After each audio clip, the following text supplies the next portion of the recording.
They got me for 2 hours. I'm out of here. Well, I'd like to think that.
All right.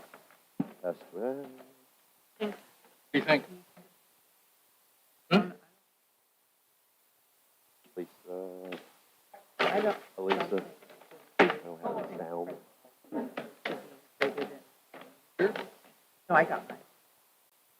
Invitation. Test 1, 2, 3, 4, 5, 6, 7, 8, 9, 10, 11, 12, Wait a 13, second. 14, 15. It's Swansboro, it's the 5th. I didn't know I needed an invitation. Test 1, 2, 3, 4.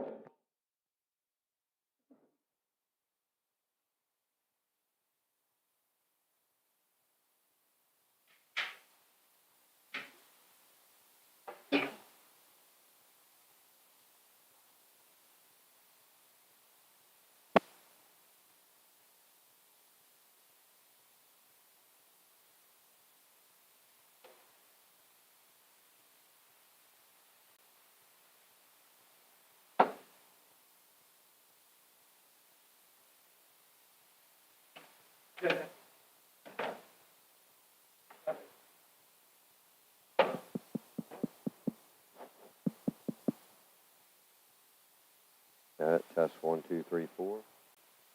Test 1, 2, 3, 4. I hear something, but not much.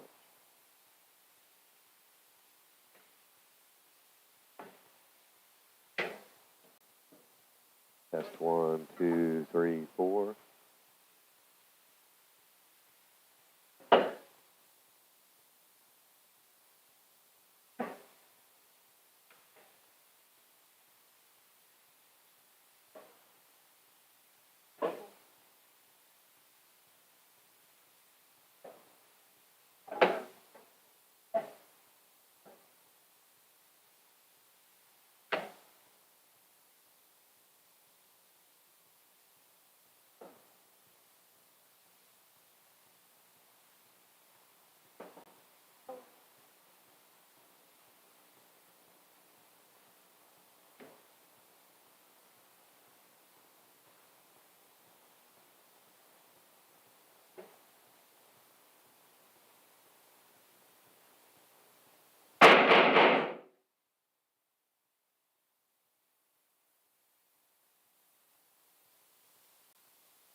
All right, we know who the new mayor is. Oh, very good.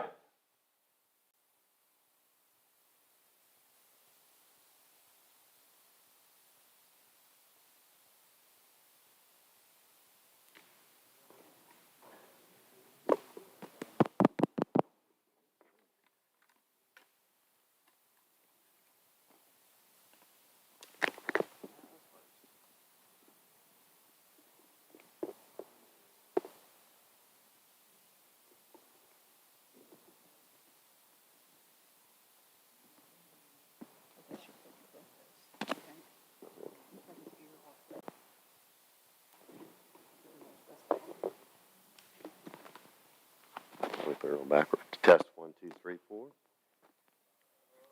Test 1, 2, 3, 4. Uh-oh. Now we're here. Uh-oh, watch out. New piece of technology. Sorry, guys, we did have a technical issue. So with that, if you please stand, we'll open the meeting and start in prayer. If you're able to stand, remove your cover. And then Mr. Marcus is going to come up and help me do the Pledge of Allegiance after we pray, okay? All right, Father in heaven, thank you for tonight. Thank you for the privilege of being able to get to hang out with these fine people. As always, thank you for the town of Swansboro, Lord, starting with the people and then our beautiful waterfront, our parks, just everything that we have is amazing. We are very blessed, and so we thank you, Lord, for being so generous to us. We thank you for protecting us through our fire and our police and, Lord, their ability to keep us safe. And we give you the glory for that in Jesus' name. Amen. All right, Mr. Marcus, if you want to come up to this microphone. Mr. Marshall. We're going to get you to use this microphone, okay? And when you're ready. I pledge of allegiance to the flag of the United States of America and to the republic for which it stands, one nation, under God, indivisible, with liberty and justice for all. Well done, sir.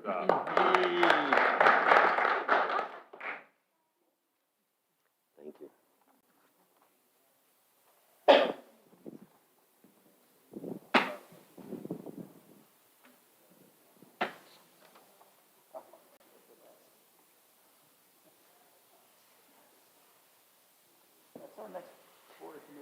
All right, we have a few people signed up for public comment, so I'll start with Ms. Ann Schuler.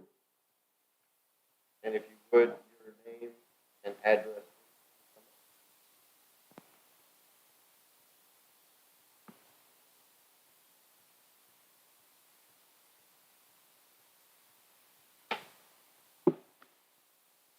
I'm Ann Schuler. I live at 140 Front Street. And before I make my comments, I'd just like to say for you to bear with me. I had a tooth extracted today, so I may not be at my best, but I'm going to try.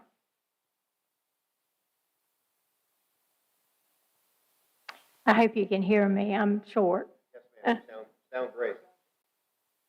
I wanted to speak to the visitor center and the toilets. Much research and work was done to help make the toilets and visitor center a reality.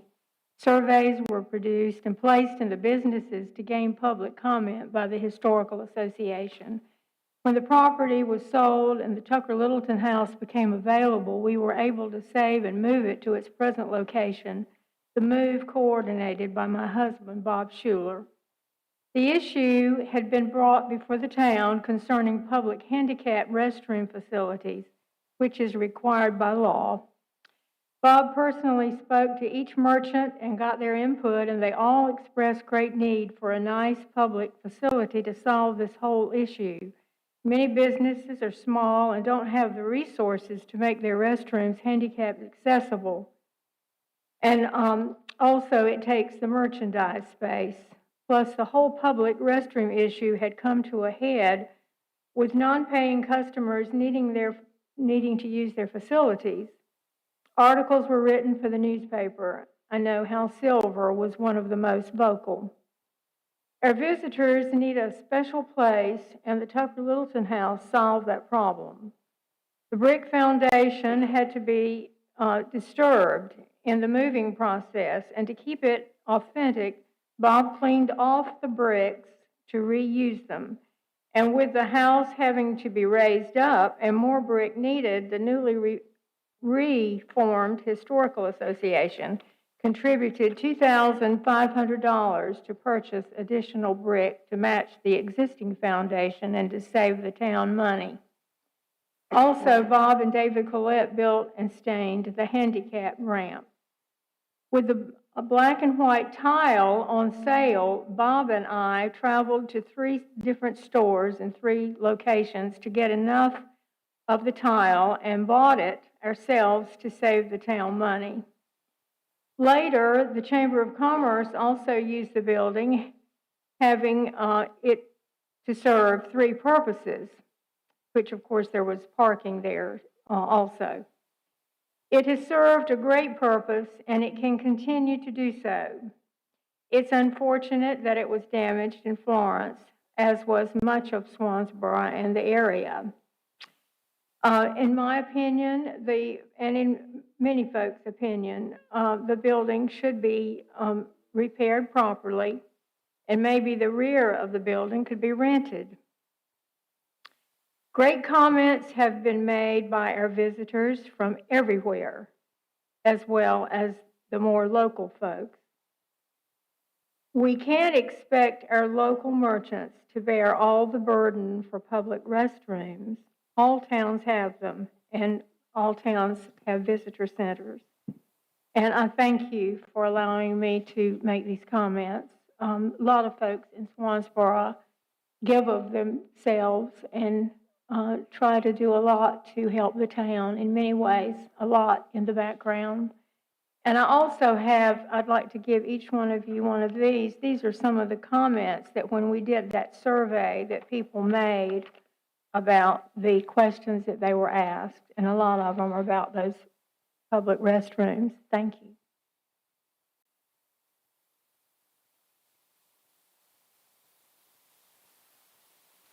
So, Ms. Schuler, as always, we love to see you when you and Bob are here, and I always like to acknowledge the fact that you are originally from Swansboro. Yeah. And you've been here all your life, and your family's been here. So we're always thankful to see you, and we appreciate when you come and keep us straight, keep us in the narrow. Well, thank you. I love this town. Amen. And, it's very special, and we thank you for what you all do to help us. All right, Ms. Tony O'Neill.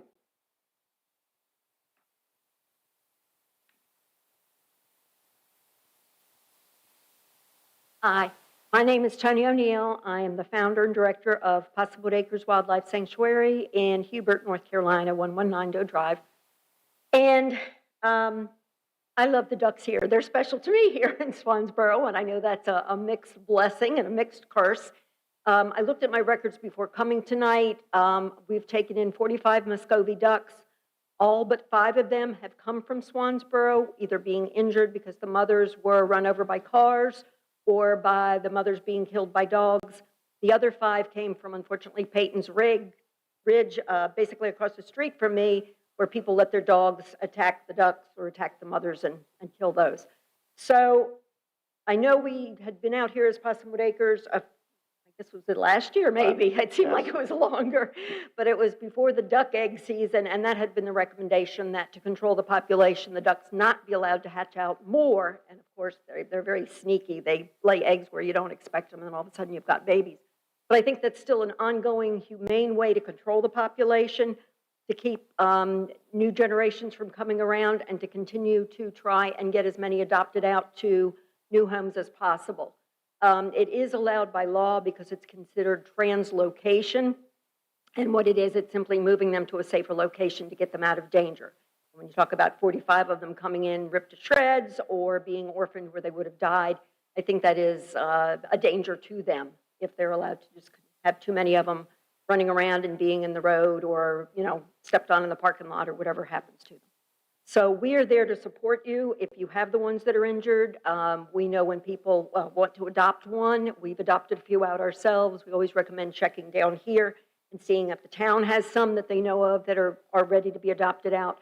But I think that's a good way to deal with it and also to comply with what the Humane Society does for their humane coexistence policies and all that they have. they're always pretty much for translocation versus any type of trap and injuring. So that's all I have to say about it. But if you have any questions, we're always available. And someone had stopped and asked me if we were closed. And I'm like, no, we're not closed. We're dealing with government regulations that are keeping us until we get our Class C permit. We can't have visitors and tourists. So that part of us is closed. But as far as rehabilitation, that's always open and will always be. So thank you very much for the opportunity. So, Ms. Tony, 2 questions, and then I'll let you be seated. So one is, you're going to hang out for that discussion when we get to that in the agenda? Yes. Thank you so Yes, I much. could do that. And then just check my memory here, but did you say somewhere that the town population for ducks should stay around 50 somewhere? Is that correct? If you want to just pick a number, that's not too many compared, I mean, if you look at how much of your square acreage that you've got, they can be a little bit territorial. I think that's a little bit high. I would get them down a little bit lower. Okay. But not if it would come to, we're going to be getting to Culver. I got you. Hill. All right. I think that's a workable number, but as long as you're a little bit more stringent about not allowing more babies. Gotcha. All right, so we'll see you in a few minutes then. Thank you. All right, Miss Mary Pat Smay, I saw you somewhere in there. There you are.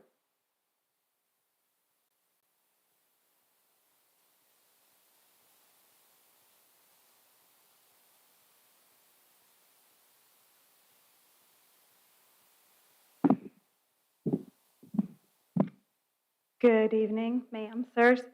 I came before you tonight to address the agenda item about the funding policy for nonprofits. So I just want to say that the last time I was here, Mr. Eckendorf posed a question to me about the constitutionality of government supporting nonprofits, and I didn't know. So being a history poli-sci major, I went home and researched, and I found that it happens all the time at every different level of government, and is often, whether through formal or informal partnerships, beneficial to both parties. So, as you know, I'm involved with lots of different groups around town, from groups that help the kids, benefit the kids of Swansboro, to other organizations which benefit our military, first responder population, to other organizations. And on behalf of all of them, I'm very encouraged to hear that you're exploring this possibility and looking for a way that we can work together. At the end of the day, the people that we serve are our citizens. And I think that together we can do more with transparency and accountability and a clear path to these partnerships. I think it's a wonderful thing. And so I've spoken with the various nonprofits, gotten the green light to come here and say, good job. We look forward to seeing what you do and how you do it. And we look forward to working together to do more good. So that's my 2 cents. Thank you. Thank you, Ms. Mary Pat. All right, would anybody else like to speak tonight? All right, we're going to close public comment. Again, thank you to our folks that spoke tonight to share their thoughts. Board members, you have an agenda and consent items in front of you. With your permission, I would like to add a closed session item based on North Carolina General Statute 143-318 to establish or to instruct the public body, staff, or negotiating agents concerning a position taken by or on behalf of the public body in negotiating the price and or other material terms of a contract or proposed contract for the acquisition of real property by purchase, option, exchange, or lease. Do I have a motion to add that to the agenda? So moved. Do I have a second? Second. Any discussion on that? All in favor? Aye. Any opposed? All right, with that, anything else need to be added to the agenda? Do I have a motion to accept the agenda? Do I have a second? Second. Any further discussion? All in favor? Aye. Anybody the same, right, opposed? Okay, we're going to move forward. All right, our Cub Scouts have already come and go, so we can check that one off the agenda. We did enjoy getting to talk with them before the meeting, and they have a service project that they do where they come in and ask us questions about government and politics, and the kids did really great, and as you saw, Marshall did the Pledge of Allegiance for us, so we're very thankful they could join us tonight.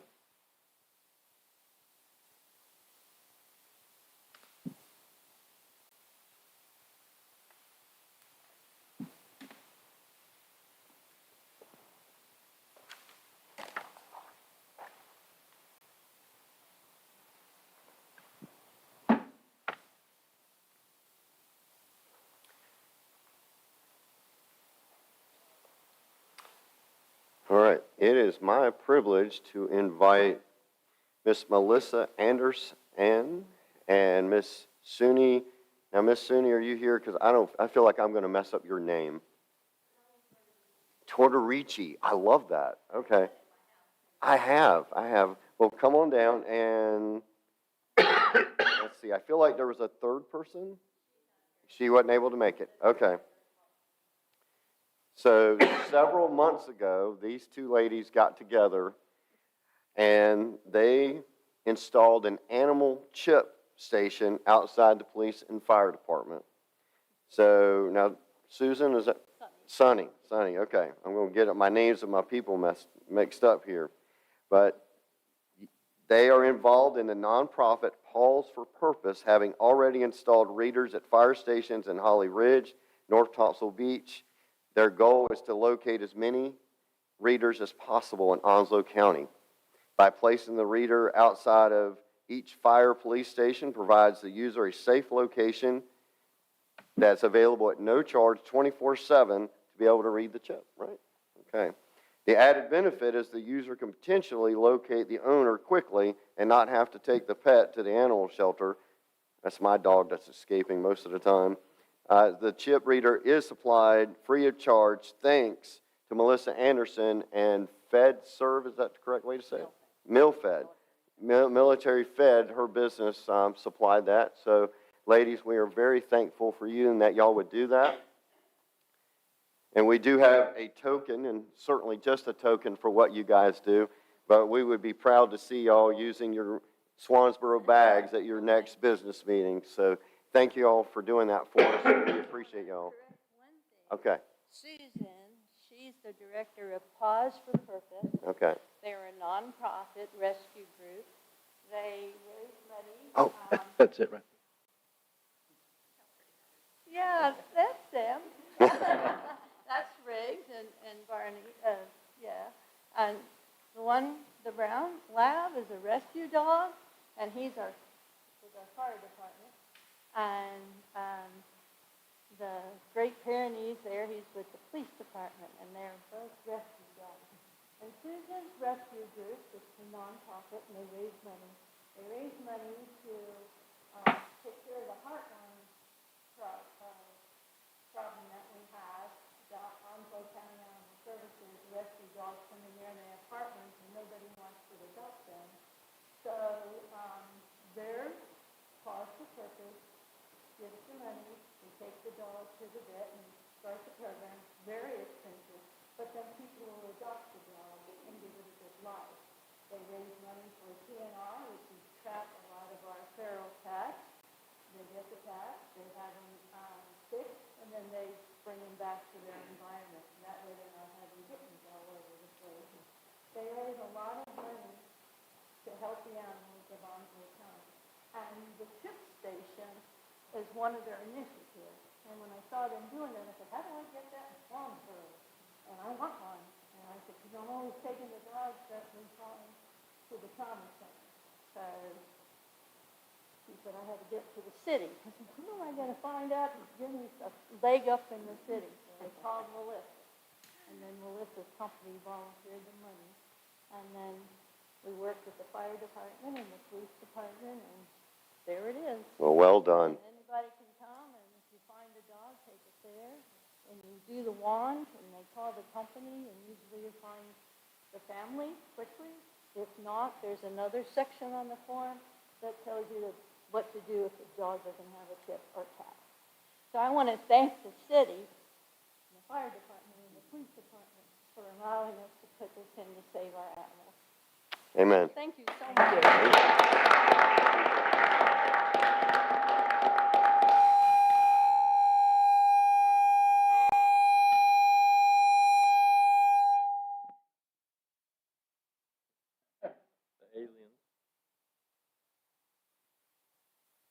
Gone without the squeal? All right. Yeah, I got to be very careful with.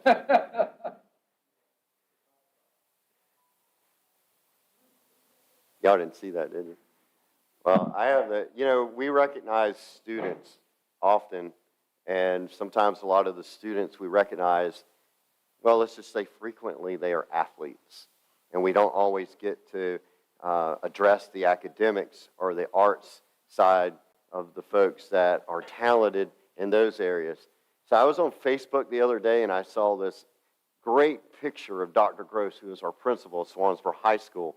And I put just a little note down there that, because it's and forgive me, Miss Bella, if I mess this up, but it's a caricature of Dr. Gross and one of her assistant principals. And I just put down in the comments, oh, the mayor wants one, just being funny, Hey, I thought it was very cool. And then the next thing I know, my phone's ringing like a week later. And Dr. Gross is like, you need to come to the school. I'm like, well, what have I done now? Because when I get called to the principal's office, I'm usually in trouble, right? And so I came, and I'm going to let Miss Bella come up and her family and let her present this. She was kind enough to present it to me at the high school. Come on up, guys. Well, I guess I should ask Miss Bella if that was okay. All right, Miss Bella, I'm going to hand this to you and let you hand it to me. And if you would like to say anything, you want to use the microphone? Dr. Gross said you were shy, but I'm not believing it so much. A bit. A bit. Oh, that's loud. This is just a Tim Burton style caricature, like you said. It's just a silly little style that I like to do, and I'm glad you like it. Well, thank you. We appreciate it, and you're very talented, and I look forward to putting it up. And thank you. If you guys want to get a picture, let's do. My only concern is I think it really looks like me. All right. Oh, okay. Jimmy, you want to try again? You're good? All right. Thanks, I'm glad you could come tonight. You too.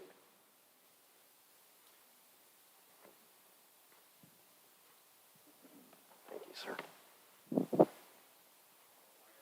We can post that in the hallway for a couple weeks where the other picture. You got me, Mr. Paul? Thank you. Okay.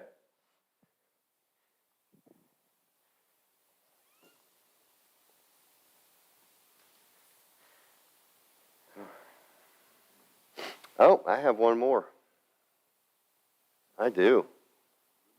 I got to go back out now.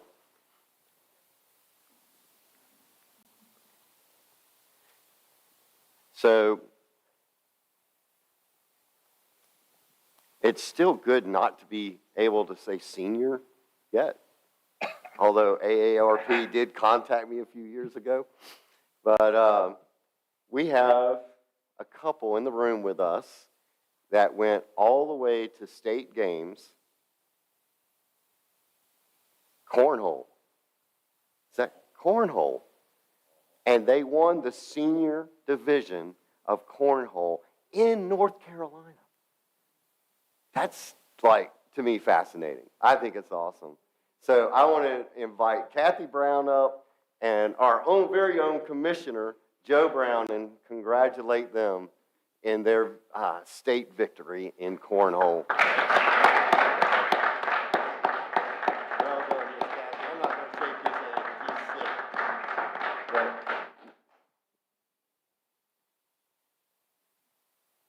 we're proud of you guys, and thanks for representing. Any comments, sir or ma'am? Of course, I always got You got something to say? They're hanging on my wall. You get a gold medal. But my wife,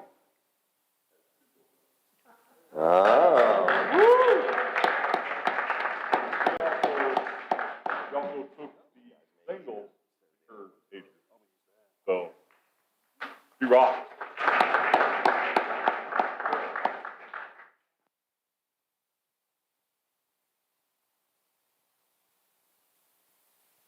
Throw a good bag? Right. Now, hey, we're learning some vernacular. We throw a good bag. That's what they say down at 34 North. Good.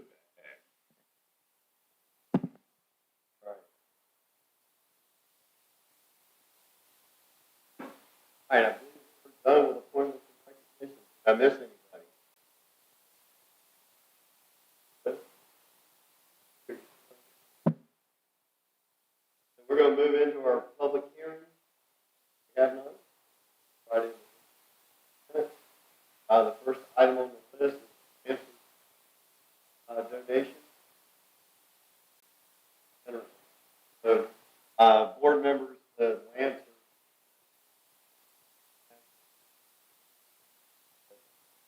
Was based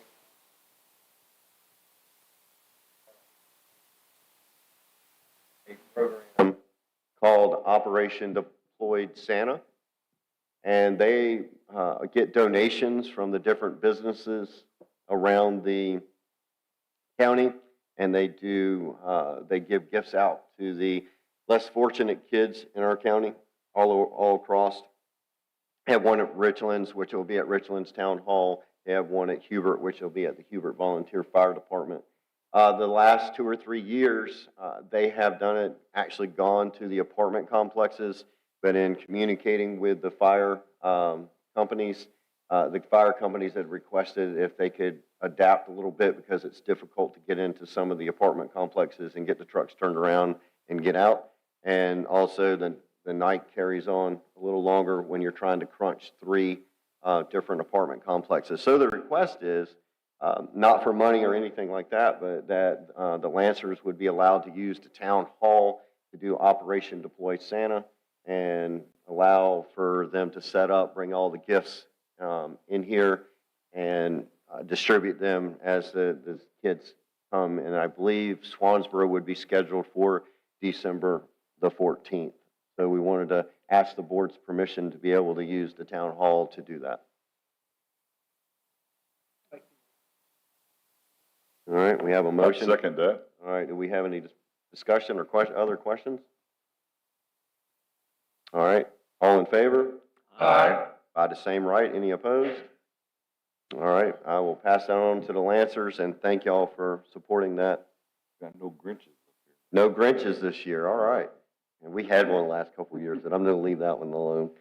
All right. Switch glasses here.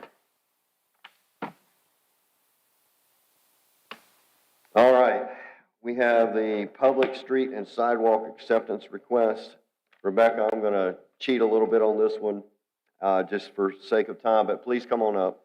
But we may have questions for you. We did ask Tidewater and Associates to go back and make sure that DEQ, I'm still used to calling them Diener, but that DEQ had approved and made the changes. If y'all remember, we rejected it because that was not complete. It is my understanding from the town manager and the planner that they have completed all of DEQ's requests and have met the standards required. And so with that, they are back before us this morning to ask for approval. So any questions, board members, on this? All right, do I have a motion to approve? So moved. Do I have a second? Second. Any further discussion or questions? All in favor? Aye. All right, thank you, and thank you. Quick and easy. Yeah, there you go. All right, we have the Muscovy duck discussion, which, Miss Tony, I'm just going to go ahead and ask you to come up to this chair right here because I have a feeling we're going to want to ask you some questions, or you're going to hear us say something and you're going to go, I got to help these people, they need my help. So one case or the other. So, but with that, I'm going to turn this over initially to Mr. Barlow. I really appreciate Ms. O'Neill being here because I was trying to figure out how am I going to explain the technical side of managing the Muscovy duck population. And I wasn't here a year and a half ago when she was here, I think, with us. and worked us through that situation then, and with Tank's help.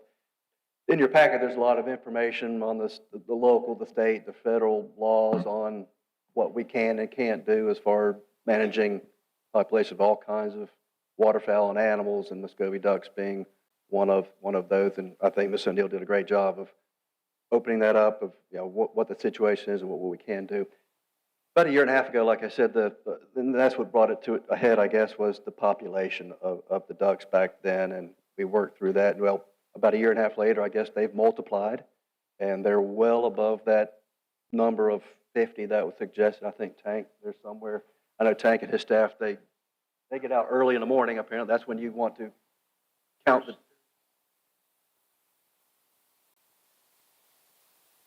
So I know we've heard a lot about it and got some number of complaints about, the ducks and what they're doing. And then, of course, there's others that are concerned about how the population is managed. So we want to do it properly. And we do have some professional here to help us talk about it and hopefully get some guidance from the board to see what we want to do from here. So, Ms. Tony, I learned the hard way not to use the word cull. Misuse of that word got me a good old hand slapping. But we do need to get them under control. And you had suggested somewhere below 50 or even less.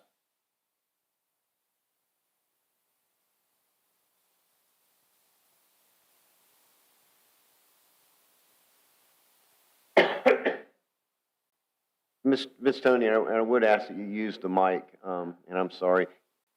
Joe, could you fix that mic for Ms. Tony?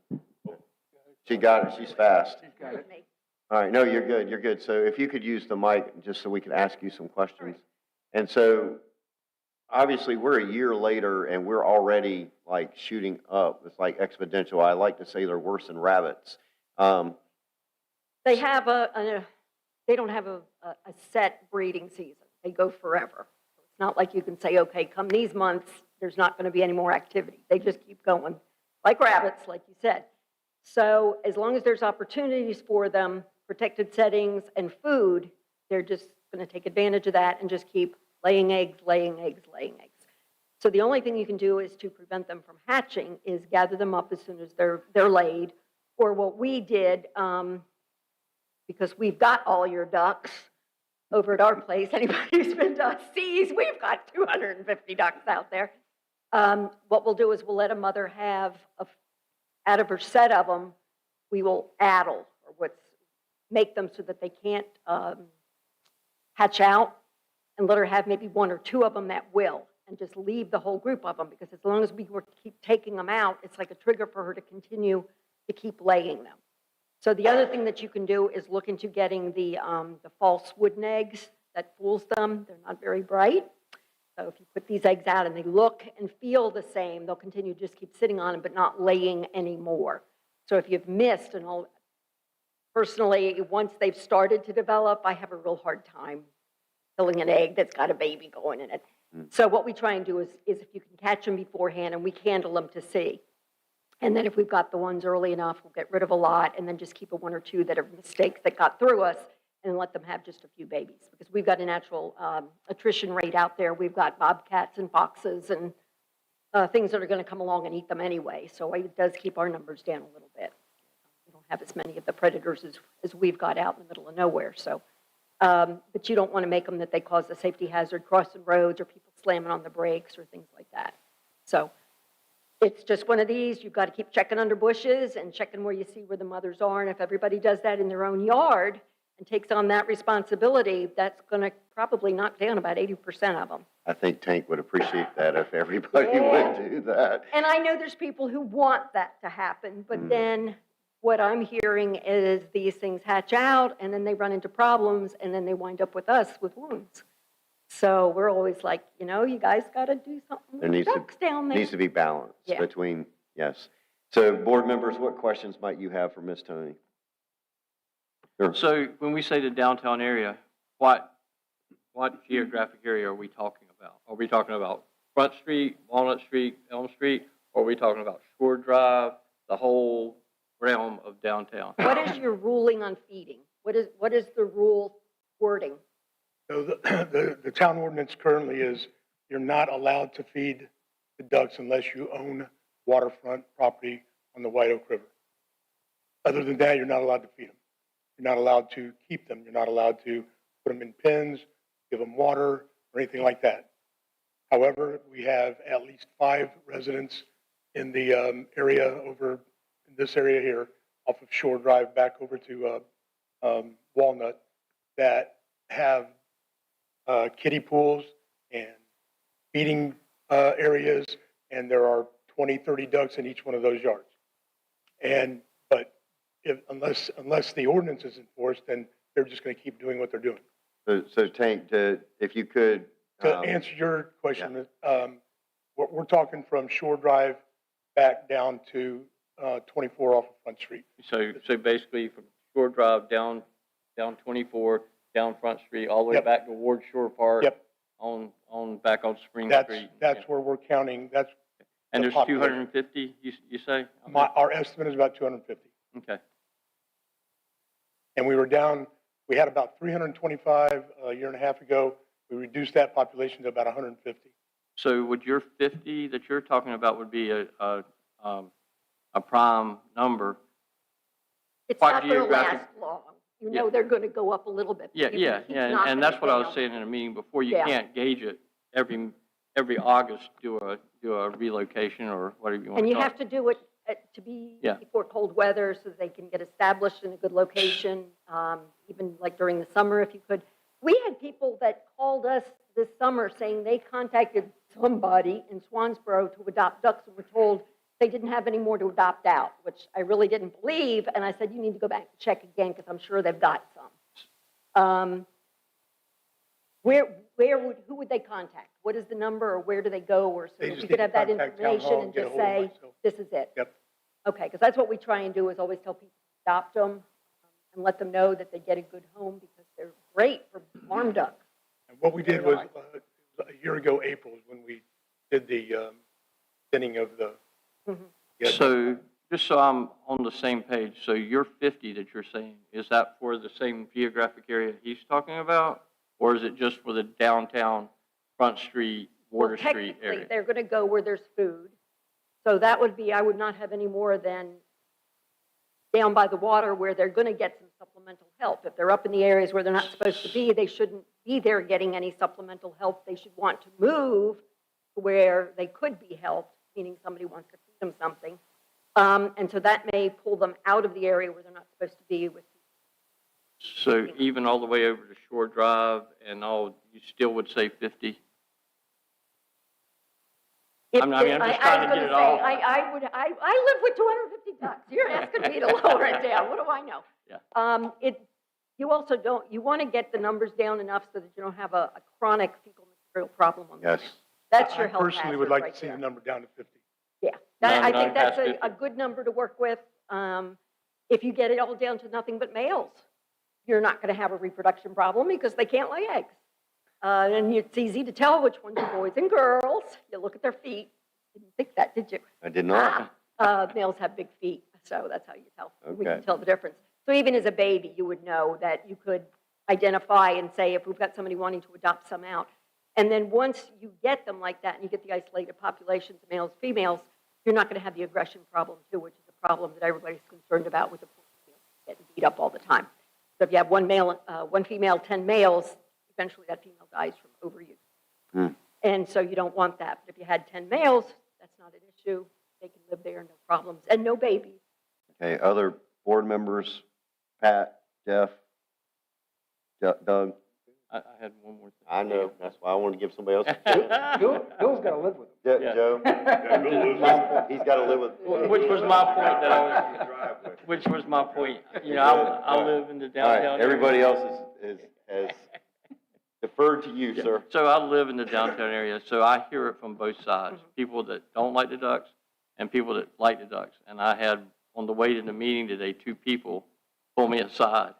And even the ones on the same side don't agree with each other. So it's something that I take to heart, and I want to help do the right thing by the town and the ducks. And so, you know, anything that's The only reason I'm showing that much interest in it. No, and I think that's good, because one of the things I've heard for so many years, I've lived here since 2003, and how charming it is, Swansboro with its ducks. It's like a big PR thing. Great, everybody takes pictures, they go home, they tell everybody this is the town with the ducks. So you want to keep some, you just don't want to be overrun by. And can I say I've taken 2 injured animals, a goose and a duck, out to you guys, and you guys have been great. Well, thank you. You look familiar. I see so many people, I can't remember what they bring me. So, But our policy is if we get an injured duck from Swansboro, we do not return it to you all.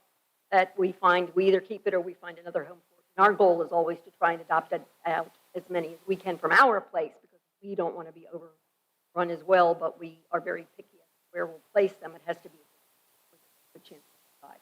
You don't have to worry about us fixing them up and trucking them back at you. thank you, Ms. Tony. Go ahead. Yeah, I've got a simple question. Is there anything we have to do to formalize our partnership, to utilize her as a resource or anything? Did we like do that? an MOU with you last year? No, you just called me up and asked, and as a good neighbor, Yeah, I said, I mean, sure, I'll help. It sounds to me like there's an informal partnership that exists here, and you're Yeah. a great resource for Tank to consult with constantly on this issue. And Now, you know, one of the things is last year we did talk about looking into, like you can put this stuff out for pigeons for birth control, and being a bird, if they eat it, it's supposed to keep the fertilization from occurring. That would be another thing to think about, what the cost is, how much to put out. I know that's when I had recommended that you talk with the Humane Society, because that's what they advocate as well. You do this, then they can lay all the eggs they want, but they're not going to be fertile. That's all that it means. And so eventually the mother realizes something's wrong, gets up, walks away. It should not be being left out anyway, but then you're able to throw them away and not worry about anything. So that's another thing that I think is a very good way to be proactive on preventing. So, Tank, I'm pretty sure I just heard you say that you need to get the numbers down to around that 50 level. Is that correct? That's what I would like, yeah. Okay, so what do you need from us to be able to do that? And obviously, the whole rehoming thing is. So the only thing I need is for you to say, go ahead and reduce the number. Okay. Because I've been waiting with all of the discussion that had been going Sure. on from various people.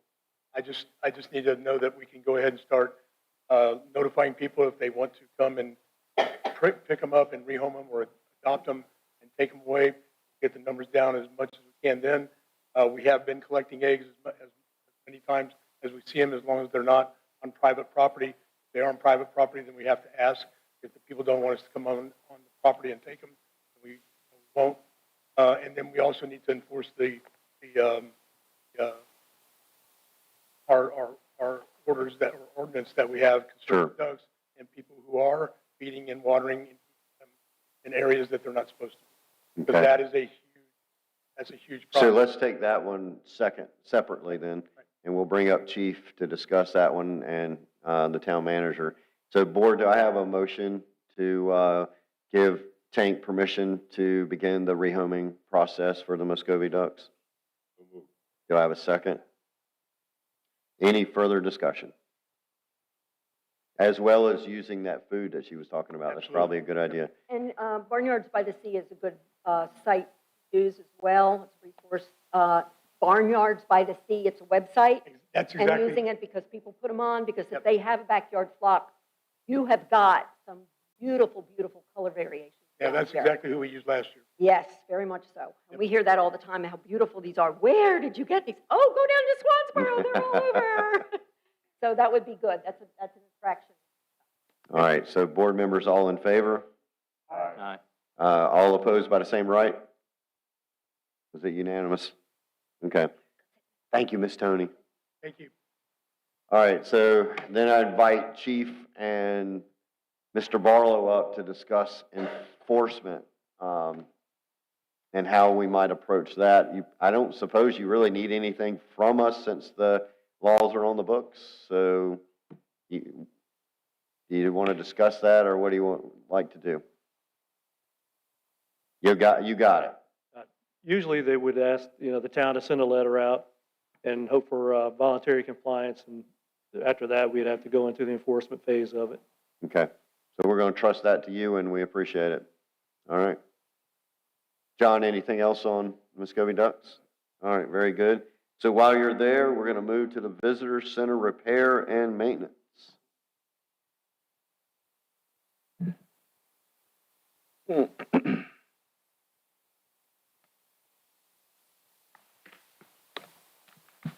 Back in July, Tank and his staff notified me that there was a significant mold issue they found in the visitor center at 203 Church Street.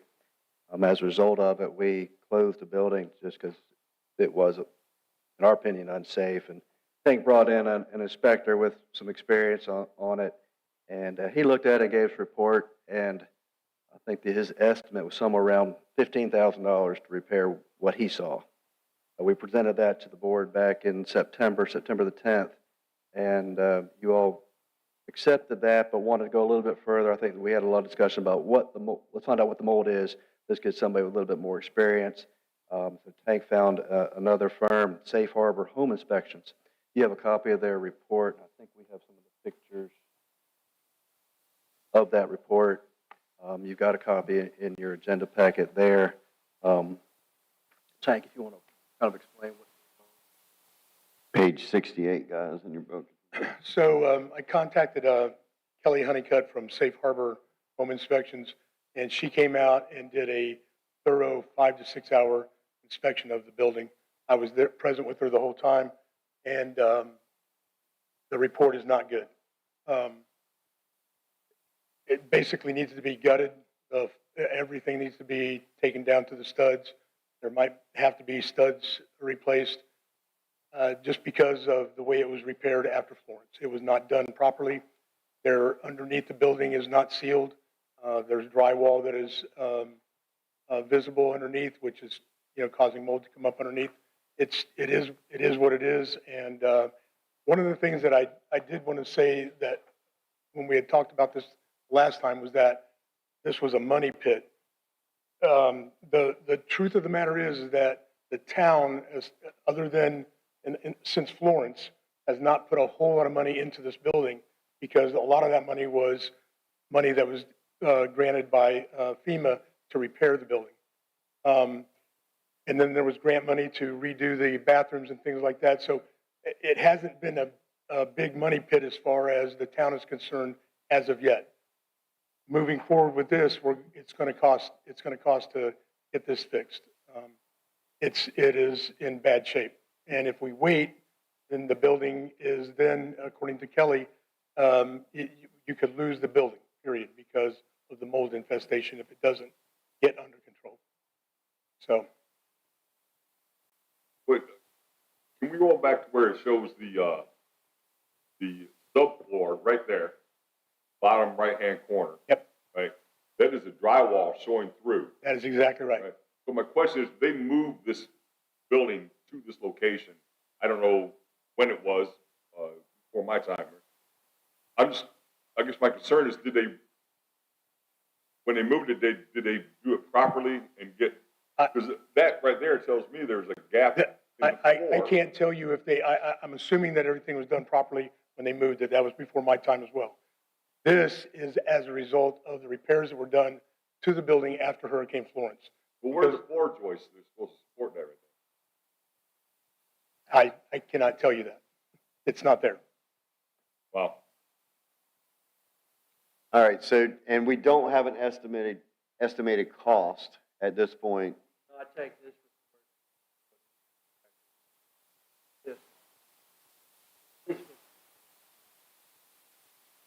Well, this is a very comprehensive report, by the way. I guess tonight, I want to let you know, first thing.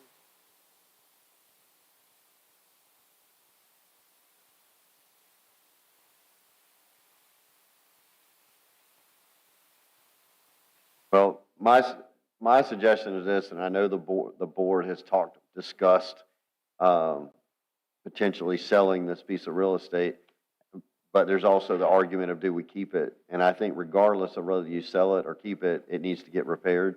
I think what Tank just said is paramount, right? If it doesn't get repaired quickly, then we may lose the whole building. And I think the key here is that is one of our historic buildings. So it's my recommendation to the board that I'm just going to make a number here because I don't know what the number is, but it'll give you a working number and you can come back to us if it's more.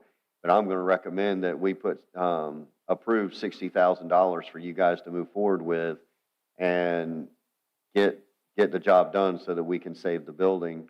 And then we're going to have to make a decision. I still stand by what I've said, is that even though it was FEMA's money, we've put a lot of money into that building. And the Schulers absolutely respect what y'all did to get it there and to save that building for sure. But it is certainly the way we've currently designed the building not been very useful. So that would be my recommendation, Tank and Mr. Barlow, if y'all are in agreement with that. I have one other thing to mention. When I became the director in April of 2022, it was supposed to be remodeled. It was supposed to become a part visitor center, part transient boater Yes. thing. And I was sent out and bought the bathrooms for it. There's supposed to be 2 bathrooms, 2 showers, a laundry room. I've got the washer and dryer and everything sitting in the building over there. So we have all of that ready to go.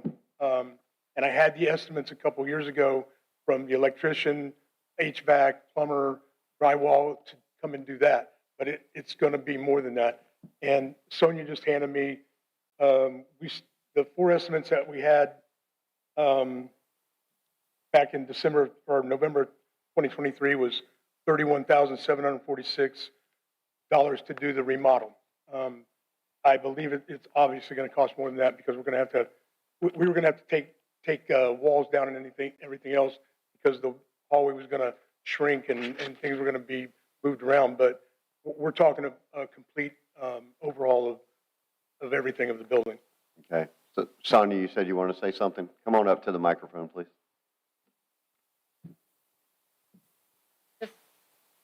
I just wanted to mention that the TDA did commit to $30,000 to renovate.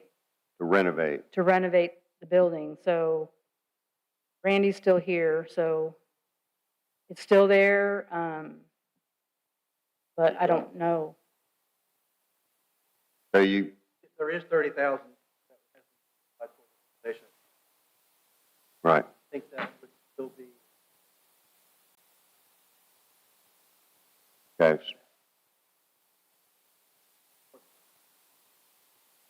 So I'm just going to stand by that. It basically give you a budget to work with, and I know I can trust you guys not to spend the whole budget without coming to us.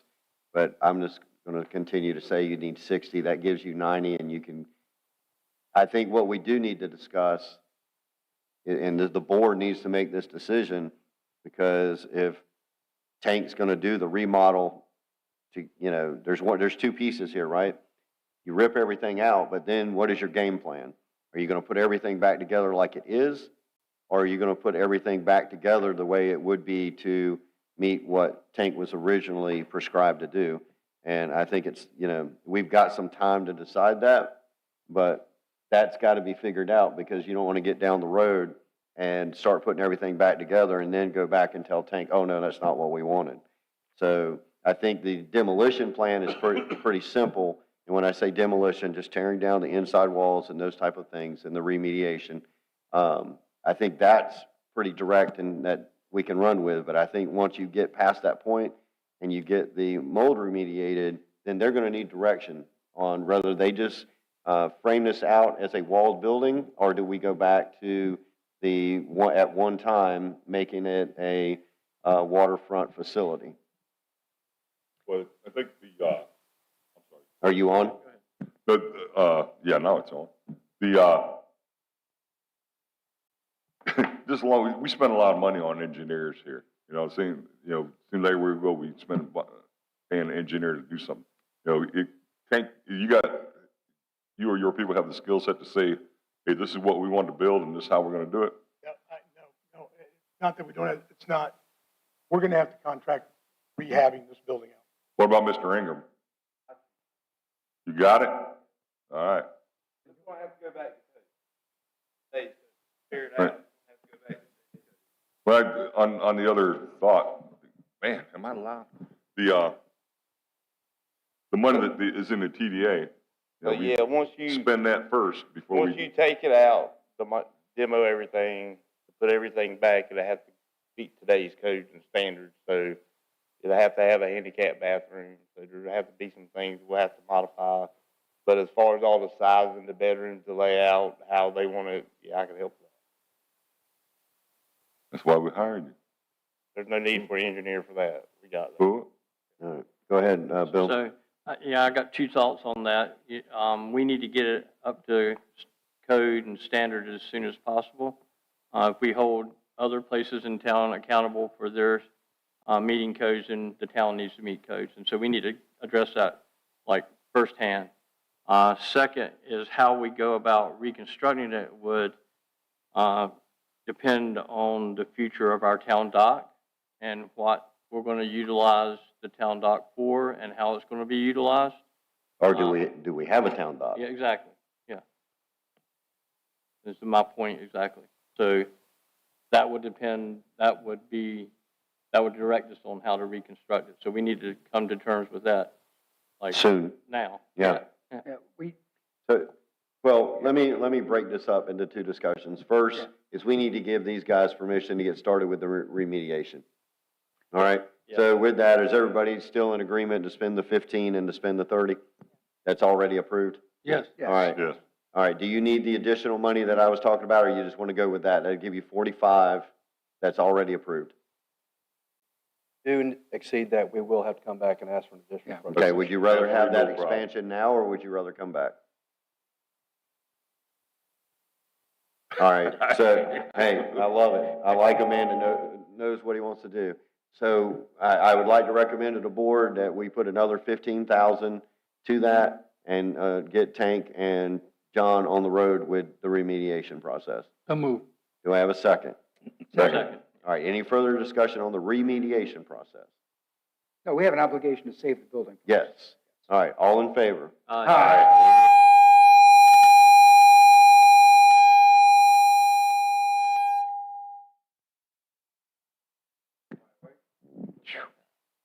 Okay. Any opposed by the same right? All right, very good. That passes. So now let's go back to the questions and discussions for the remodel. Let's don't hold that too long. We got some time, but let's at least go ahead and breach the subject. You had your hand up, Jeff? As far as remodel go, I think we need to go back to what it was intended for, was what was approved, which was the showers. And what was it, 30,000 that was approved for that? That's what was done, that's what was approved. So I don't like going back and undoing something that was approved that never got done for whatever reason and go that way with the remodel.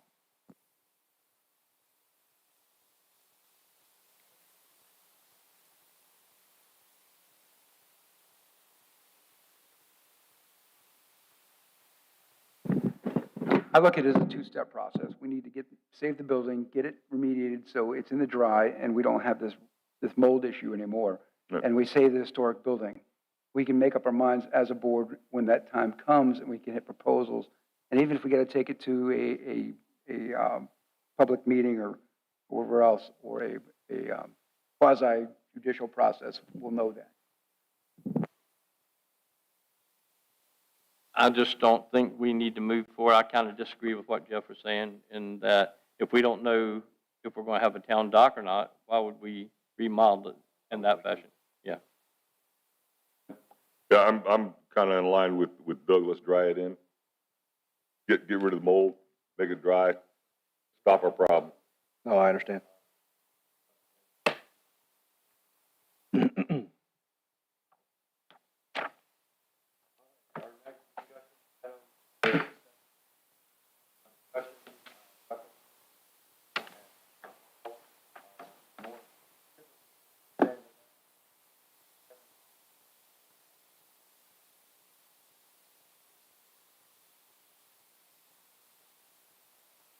If you look at our ordinance for the town of Swansboro, it only discusses concealed carry. You could change it to something else or amend it however you want, but if you look at today, It does not speak to open carry. So talking with the chief, that's the way we interpreted that if you wanted to, if you wanted to open carry in town hall, that would be permissible in our code. The state of North Carolina gives us a lot of leeway, or not a lot, but the boundaries by which we can regulate carrying of weapons. The town attorney gave you a good summary of the firearm laws in North Carolina on the second page there in your agenda, and I'll let him answer any questions you've got things specific about the statutes. But just looking at you have a copy of our code, 130.46, carrying concealed handguns on public property. That's all we have. The title of it is concealed. So in my opinion, that if you open carry, there's nothing we can do to prohibit that. So board members, I'm going to turn this over to Doug Eckendorf, Commissioner Eckendorf, for a minute, because this is a discussion item that he's brought forth. So Doug, we're going to turn it over to you, and you have the floor, sir. Thank you, John. Where I'm at on this is having that sticker out there that says no weapons allowed in this building. All right, that's what the sticker says. And to me, that puts a target on this building for the criminally insane. In no place does it advertise more that, hey, everybody in this building is unarmed. Okay? And basically, the Second Amendment is pretty clear what it says. It's in the Bill of Rights, those things that a government will not do to impede on a person's individual right to defend themselves at any time. I am a concealed carry person. I'm a Second Amendment activist, you might say. But I'm trying to figure out what initiated, how many years ago, what were the motives for the person that decided to put that sticker on the wall. The only thing I can come up with myself is that we have a group of people, I think, in the United States we live, that are against basic rights of its citizenry. And this election that we just had is evidence that most people reject that type of indoctrination. That's an indoctrinative sign in my eyes that tells you, let's seep in and let's get the populace used to seeing these things. And let's restrict their rights, and let's take their rights slowly and incrementally. And it really is an affront to why I served for my 25 years to defend the Constitution, to support and defend. A lot of us take that oath when we take this seat in this office. That's our duty and responsibility at the same time. Protect the individual rights of the citizen. If there's any questions I have from the staff on this, I'm also willing to put this on the table. And I would recommend the board consider it. I think the town should pay for each of the staff members that work here. If they want to take the concealed carry course, we'll fund it. We'll offer you the training and everything else. And imagine the opposite of that sticker out there saying something like this. Everyone in this, all occupants in this building are both trained and armed, yet polite. So I always like the adage, it's a bumper sticker thing, but it's because an armed society is a polite one at the same time. Well, I have your personal safety in mind. I also have, if you decide you want to take the training, I have more than support the town funding that for you. Any questions that anyone has? Sure. Go ahead, Joe. I've talked to quite a few of the employees that work in this building, and they all seem to like that sticker there. Right? You made a couple comments early on about crazy people, and if you got a crazy person, it don't matter if there's a sticker there or not. You can have a welcome, bring your gun sticker, or keep your gun out. If they're crazy, if they're coming in, they're going to shoot. Okay, having a gun on our employees in here, that sign applies to them as well. We say, can the police get here before if someone comes to start shooting? A crazy person going to come in and start shooting. Sticker, no sticker, don't matter. Right? My question is, what makes the employees comfortable? Okay, they have to work here. You don't have to work here. I don't have to work here. Right? And as far as violation of Second Amendment, I think that's a bunch of BS. But that's a conversation you and I can have later. But I'd say we canvass the employees and see what they feel. Maybe not here tonight, but before we peel the sticker off the door, okay? Just my thought. Not a bad suggestion. I'd like to rebut as well. That sticker will not, I just got to say this, and I got to say this to my best advice. What I do what I've dedicated my life to is security, all right? And techniques and tactics for keeping people secure. If you are depending upon that sticker, and I say this with utmost sincerity and utmost integrity, to protect you, you're going to realize that that's the last thing that you're going to need in order for your protection. We already have people on our staff that have a concealed carry permit and own weapons. You know, if the chief of police could answer, sir, I mean, if you could stand up and clarify something, does that sticker prevent our staff from bringing a weapon in this building?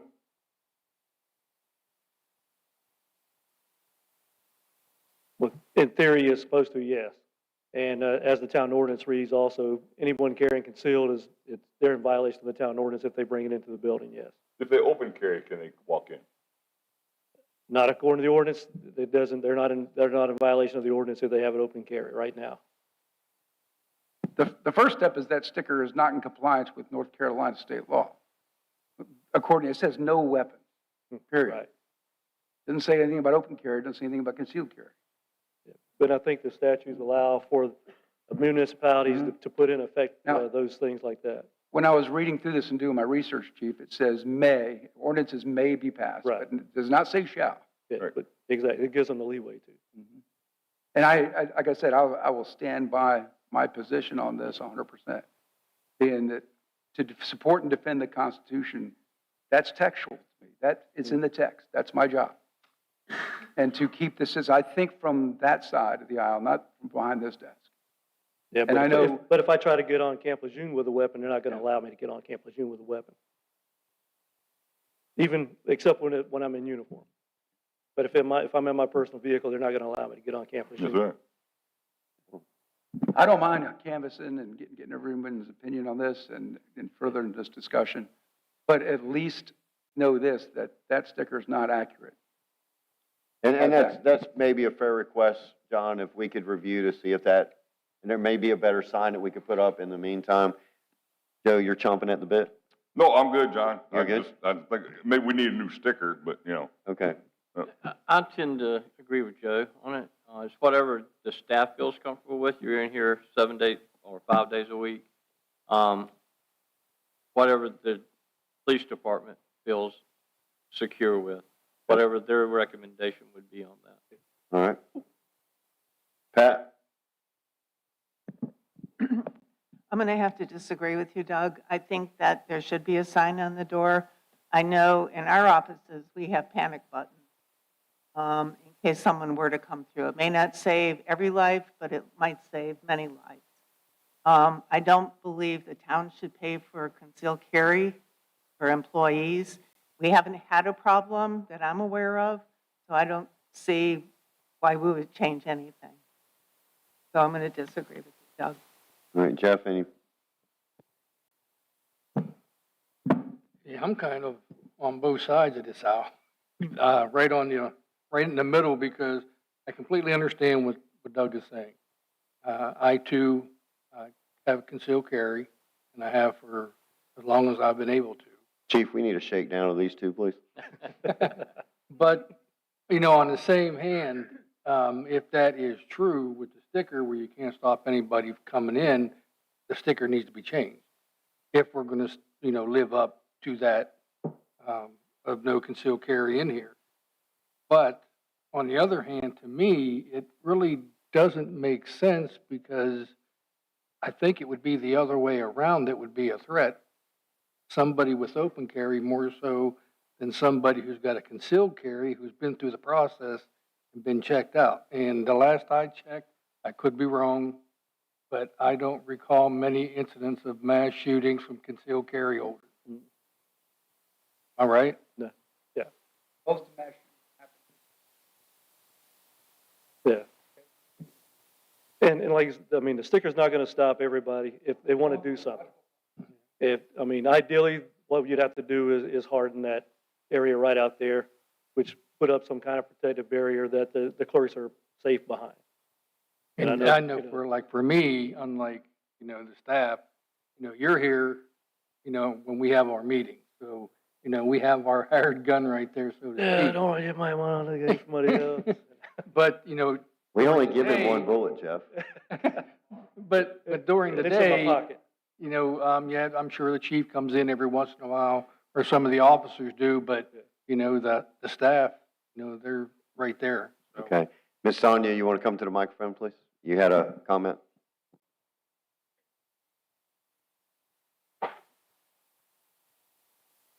My main concern would be a liability for the town. And I just asked Raz, and I guess there's things about that, but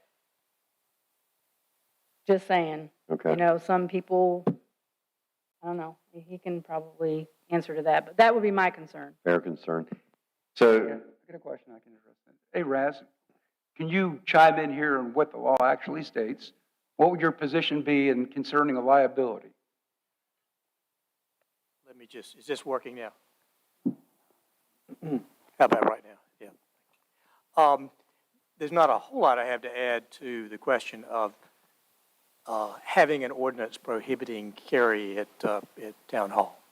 In my opinion, it's legal for the town not to have such an ordinance. It's legal for the town to have such an ordinance. Supreme Court has said that in the Heller case, that outright prohibition is not all right under the Second Amendment, but it specifically said reasonable regulations are acceptable. Washington, D.C. just went too far in prohibiting all ownership and possession of handguns in the corporate limits. As far as liability is concerned, trying to think about the what-ifs in preparation for the meeting, I could see a lawsuit being filed, for example, again, just thinking about the possibilities. If there were an incident and the town did not have security provided, a sergeant at arms or someone here to serve as a security official at the meeting, I think if there was a lawsuit against council members individually, you'd have no exposure to liability there. It would be a lawsuit against you named in your official capacity, which is the same thing as just having a lawsuit against the city. I think probably as commissioners, you have immunity for your decisions to adopt an ordinance or not to adopt an ordinance, so I don't think the lawsuit would prevail. But that question hasn't been answered by the courts yet. But that's the only liability that I could anticipate would be a lawsuit that questioned the reasonableness of not having security if weapons were allowed at the council meetings. But again, you have the authority to have an ordinance. You have the authority not to have an ordinance concerning weapons at town hall. good. All right, good. All right, so I spent some time with some of our employees as well. And I think what I learned is, one, they want to feel safe. And I was actually very impressed. They really could see both sides of the equation. And even one employee was like, well, what if we could conceal carry? So I thought that was an interesting dialogue can we empower our employees to be able to conceal carry? I think personally that would be great. I think from another standpoint, though, is what really concerned me, and I've just learned this recently, and I think, John, you just learned it recently as well, is we don't have a panic button. And so I think out of this discussion of nothing else, we can certainly change a sign. And I know Allie's not here today, but Allie is kind of the panic button.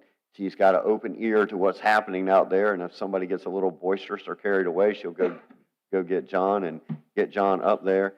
But we have no way to notify the police department if we have an emergency at the town hall. We have no way to electronically notify the town manager if there's a problem. If he's in a meeting, there's no light that flashes or sound that flashes that there's something intense happening up at that front area. Again, I've said this for years. We are very, very, very blessed to have been protected on the Crystal Coast from this level of violence. We have been super blessed. With that said, I don't want to ignore what Doug is saying and that we don't need to be having this discussion. So one thing I would recommend to the board out of this, one, in whatever decision we make, is we need to make sure that our staff feels safe, especially the ladies and the gentlemen that work in that front office. And then secondly, I think one step towards doing that would be to get them some type of panic button.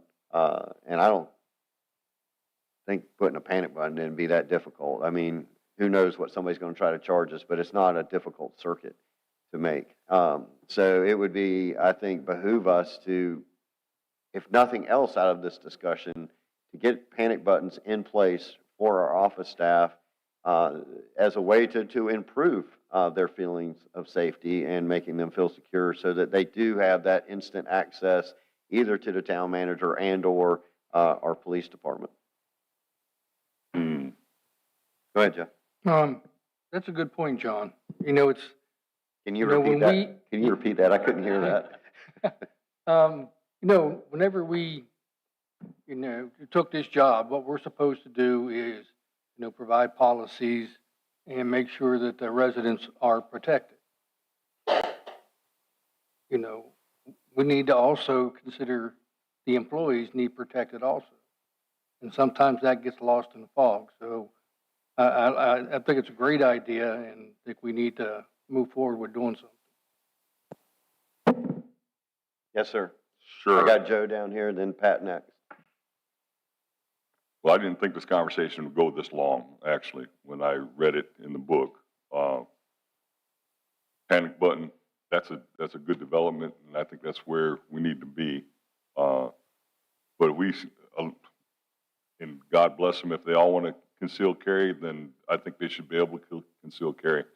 I'm just saying, what message are we sending to our residents when they come in to pay their water bill and they got a young lady with a pistol on her hip? My God, we don't live in that kind of town. Wild, Wild West, huh? Yeah. We got a great police force. When was the last time they shot a weapon? 1967? It's not like this is a shooting gallery out here, folks. But if they want, I want the employees to have the comfort level that they desire. If a panic button does it, good. But man, I don't want to see them come in and paying their water bill and carrying their gun because the clerk's got a gun. So that's just Joe's thought. I'm not going to say any more about it. All right, Miss Pat. So our panic buttons go right to PMO. To where? To the police and the base. Go directly to them, and each one of the offices has a number to it. And they know exactly where to go if that panic button was pushed. The reason we got it, and I'll share this, is I found out many years later, somebody that came to my office had called me years later and said he had a gun when he came to my office and he was going to kill himself in front of me. And I talked him off the ledge and he didn't do it. That's why we got panic buttons. Well, so I think at least three things have come out of this discussion. Board members feel to correct me if I'm wrong. One is we need to make sure that the sign is accurate on the door.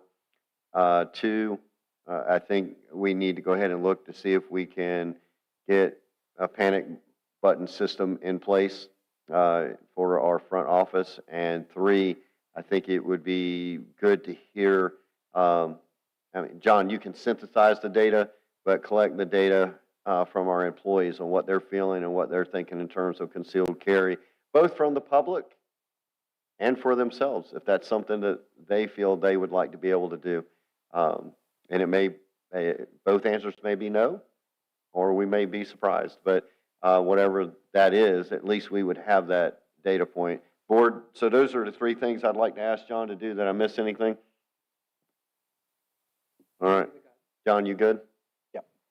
I've been in small town local government, North Carolina for many years. I've never had a gun experience in town hall, which is good. But I've always had, I can't think anywhere else that did not have that panic button system. That's just a very comforting thing for particularly the front office staff who is the first ones to meet the public as they come in with whatever issue they have. I've seen a lot of other things happen besides guns that panic button was. And I did say panic button in my employed. list, didn't I? Yeah. Okay. And to where it goes, we can work the logistics out of who's contacted, how it works. But I think just adding that comfort, I think it's a great idea that we add that to our system. Okay. Doug, you good with that? I know this is your baby here. Okay, very good. All right, so we're going to close that topic and move forward. So thank you, board members, for that. We have a proposal to establish a funding policy, funding request application for nonprofit organizations. This is not related to TDA. This is for direct taxpayer funds that would come out of the Swansboro budget, town budget.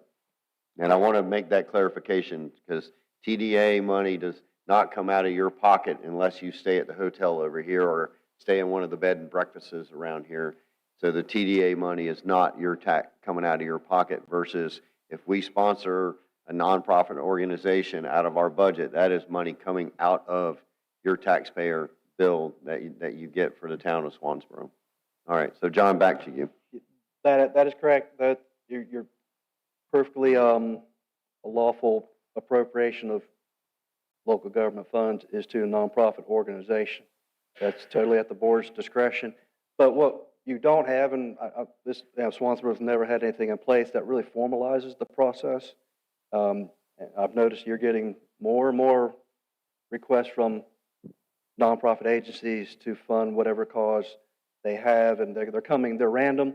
What I would like to think this policy does is to create some consistency, some efficiency, equitableness in the process that nonprofits will get to know, understand the process, how it works. But essentially, when you go into your budget discussions, January through June, we will have an open application period where any nonprofits will know that there's a form available, a packet of information that they can present to us during the budget development process, and then staff will scrutinize it and forward it to the board with recommendations, and you all can do with what you please as far as making an appropriation to the agency. And basically, you're looking, as you read the guidelines in the proposed policy, we're looking for organizations that are based in Swansboro or have a large presence of the customers and clients that they serve are Swansboro people. And of course, if it's a regional organization, again, we're going to go look primarily and focus on those that serve Swansboro. Of course, that you can appropriate funds for other things like we did with serving Western North Carolina hurricane victims. That's perfectly fine, but this is a little bit different in that it's just focusing on nonprofits that come to you to fund a program, and they will describe whatever that program is or service that they're providing to people in the Swansboro corporate limits. Sonia, would you go through the list of questions, and if you would be so kind as to add in the ones you penciled in? You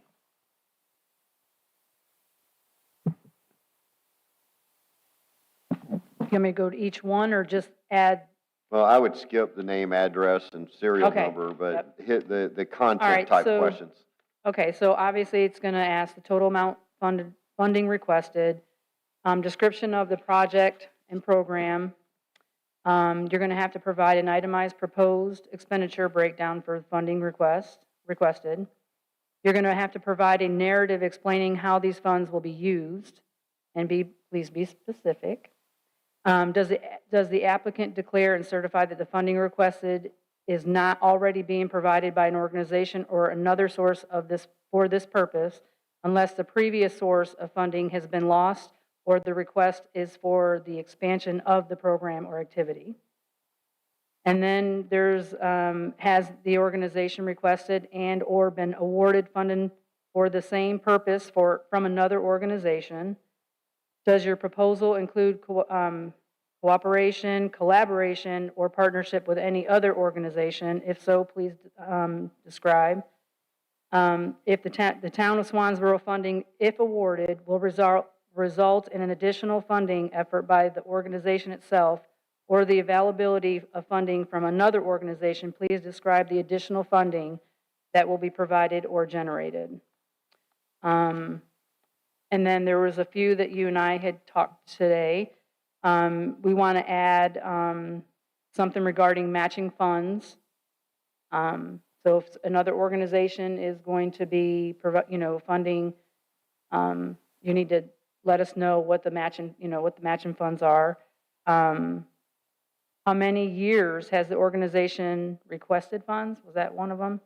And then how many times has the nonprofit organization requested funds from the town of Swansboro? Is that right?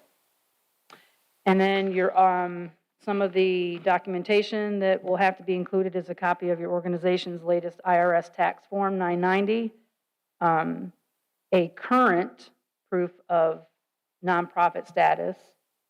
So when you apply, we're going to have a current. I know, like in the beginning, you'll get this letter stating that your status, but you need to provide the current nonprofit status.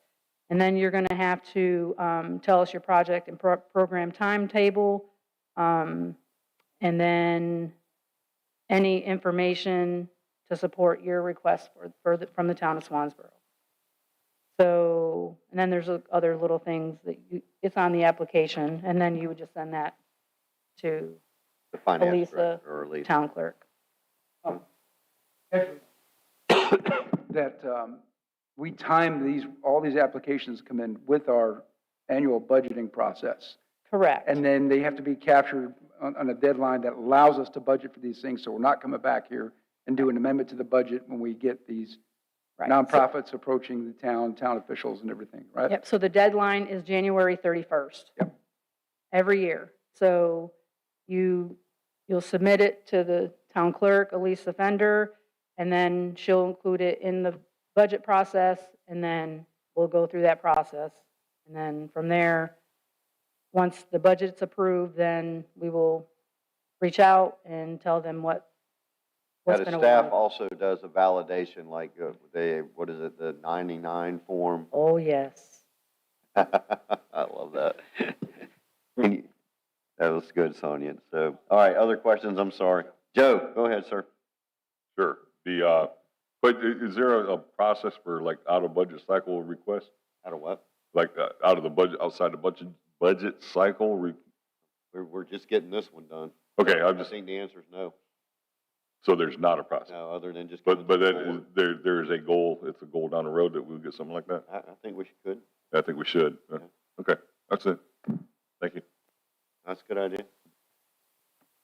Because All right, other questions? not everything happens in January, you know what I'm saying? Yeah. Any other questions for Ms. Sonia? All right, do we have a motion to approve the draft funding policy with the additional questions? So that moved. Sonia added. So we have a motion. Do we have a second? Second. Any further or additional questions or comments? Bill, come on, you're gonna hurt me. Come on, man. Bill. Do something. Come on, Bill. All All right, all in favor? Aye. All right, by the same right, any opposed? All right, thank you, Miss Sonia, for your hard work and getting that done for us. All right. Discussion of filling the board vacancy.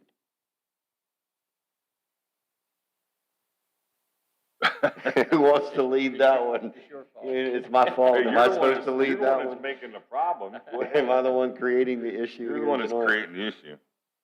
So, John, do you want to take that one, or what do you want to do? Sure. Okay. As a result of your election to the County Board of Commissioners, we're going to have a vacancy on the Town of Swansboro Board. There's a local code and a general statute that's pretty clear that describes how that process will happen. Essentially, there's a 90-day break. If it happens before 90 days to the next election or after 90 days for the next election, but the law is pretty clear that you will fill that position if the next election is greater than 90 days from the time you leave the board. If it's less than 90 days, the board can leave that position open until the next election. So you kind of have, it is more than 90 days, so the option is basically, the law says you shall proceed to fill that vacancy. That'll be a majority vote of the board members. And just for clarification, if one of the board members were nominated, that board member that gets nominated, or both multiple board members get nominated, the board members retain their right to vote during that process. They do not lose their right to vote. So they retain that right to vote? Yes. Okay. All right. Jeff, you look like you had a question. So how much time do we have to make that decision once the mayor resigns? But that's a really good, I don't think there's any case law, Raz? Case law? Reasonable time. All right, what's reasonable time? I'm not going to get an answer, am I? 6 to 14 months, right? I mean, okay. you could stretch it for a year, I guess, you know? Go ahead, Bill. So, yeah, I mean, a I reasonable don't- I time. don't think and- the courts have ruled on what a reasonable time is, but a reasonable time. I don't think we should be rash in making the decision, but I think we need to be pretty timely to be fair to the citizens of the town. You know, we have to hash that out, how we want to do it, and I would assume we would do that in this discussion, or would we not? No, well, I'm not resigning today. John, You're stuck with me at least for 3 more weeks. Yes, sir. when do you have to resign? Officially, the resign will be December 2nd. December 2nd. Ceremonially will be December 10th.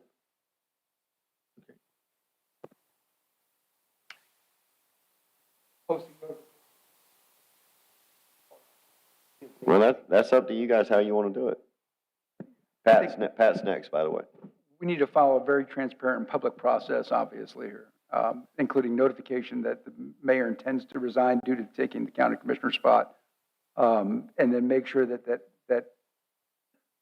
the residents of this town realize that this vacancy will be filled, and that's the intent of the board to do that, I believe. Okay?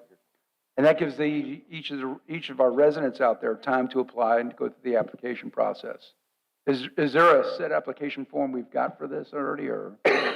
Recently did use that application form when Ms. Turner was appointed, following Mr. Philpott's resignation. And the other thing the board has got to consider is what position they're filling. If one of the board members takes the mayor's seat, then it's a commissioner's vacancy. If not, are you filling the mayor's vacancy? So the board will have to make that determination before we advertise what we're looking for. Okay. Yeah, and I kind of messed up Bill. So Bill's point was, as well as tonight, what do we instruct the staff to do in terms of, do we go ahead and get that application process advertised or out? Yeah. So, regardless of whether they choose to select somebody that's sitting up here or somebody that's sitting out there, go ahead. So we basically have 2 vacancies to fill. If you choose somebody Yeah. off the board, yeah. So we've got to take that into consideration as well, so. I think the mayor discussion would be amongst ourselves, is that correct?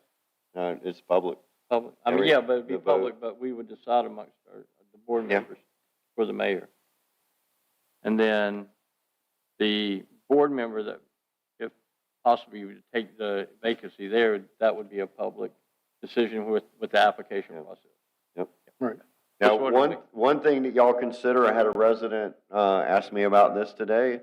It was brought up during the past election cycle when you 3 guys won, is you are in a position now that you could change the form of government back. I don't understand all the rules and all of that, but you could go back to a mayor-council form of government versus a council manager form of government, because we know we're losing John in a year. So that's something to consider as well, as if you guys want to change the form of government, and that would change perhaps the number of nominations and vacant seats you would do. But John, Yeah, if we do that, that's going to require a vote from the residents. We can't change the form of government. It's my understanding that is not a referendum requirement. Now, we need to verify that with Raz, but it's my understanding that the board can do that without a referendum. That'd be a charter amendment. You did that in '04 or '14, I believe. It was amended from council mayor to mayor council. Yeah. Council manager. Yeah.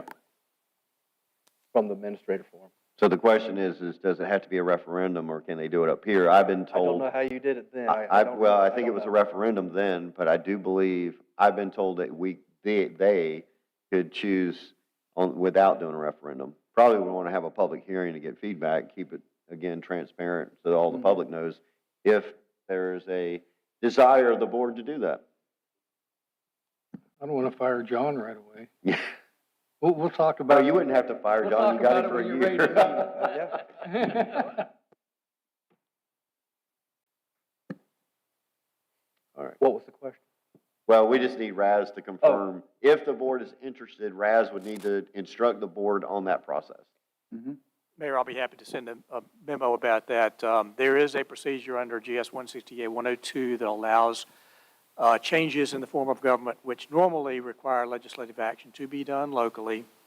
And going from mayor council to council manager or vice versa, that's one of those things that can be done by a local ordinance procedure. I'll be glad to send you a memo just explaining the nuances of that. It's more than just the procedure in adopting a routine ordinance or taking typical action that you would take, but it can be done without having to go to the legislature for a charter act. Okay, thank you. All right, so we know we want to get the application process started for at least the position of mayor, correct? Correct. Okay? You're looking at me and, I'm listening. okay. All right, I want to make sure, did I say something wrong? John, Let me if take we're going to note. go ahead and get the app, why don't we, just in case, have for both? Well, technically, you just don't know, so you need to get the first one out. Exactly, you don't know. So, somebody here might get nominated and voted on by us, and then that leaves the commissioner's seat open. So if you just take them for both, that way everybody can apply at the same time. I agree with you, but my only concern with that is you're communicating to the public, you've already made a decision. Well, You're sounds like unintentionally or intentionally, you are communicating to the public, you've made a decision. But you're doing that right now by saying we're doing it Well, we know for I'm the gone, mayor. right? We know I'm gone because I've already been elected. But by putting that out there, you're telling the board that you're going to make this what you're going to do. And I'm not saying right, wrong, or what you're going to do. I'm just saying if I don't know, you to me, put both applications out there. I'm just saying, to me, Okay, whenever we say we're taking applications for mayor, okay, that means we're going to decide on who applies with the application. right. Right. But if you So- put it out for commissioner as well, then that implies that you're going to select somebody off this board. All right. That's my concern. But then we're going to have to do it over again. Yes, Possible. you will have to go through the process.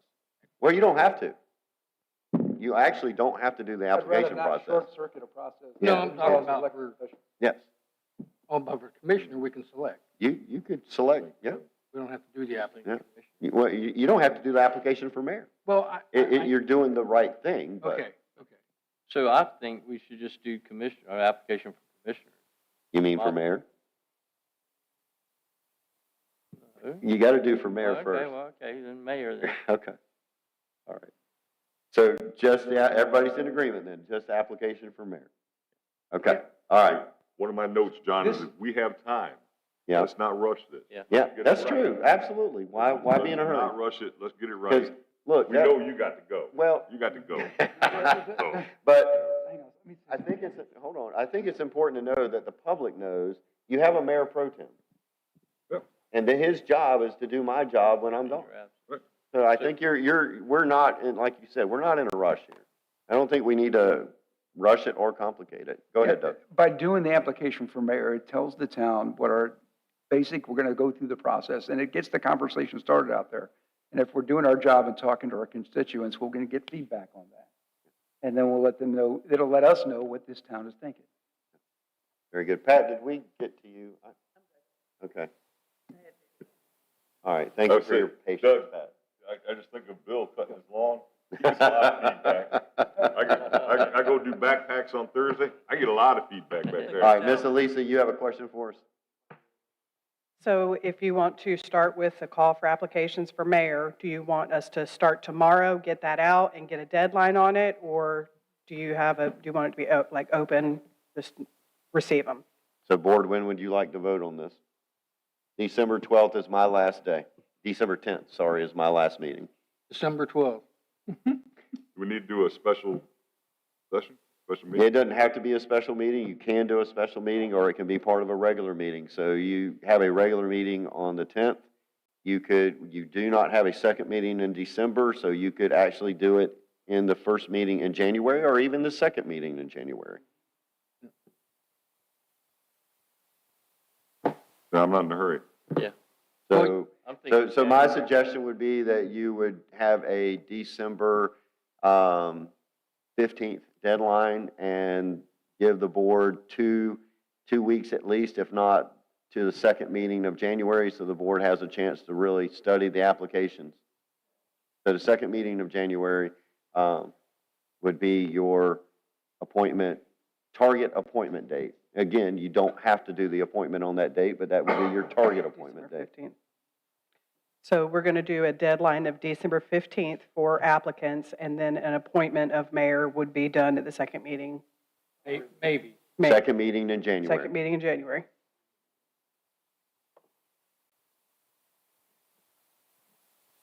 Then we do anything different from there. Okay. All right, other questions, concerns on that topic? All right, very good. Elisa, you're back, I think.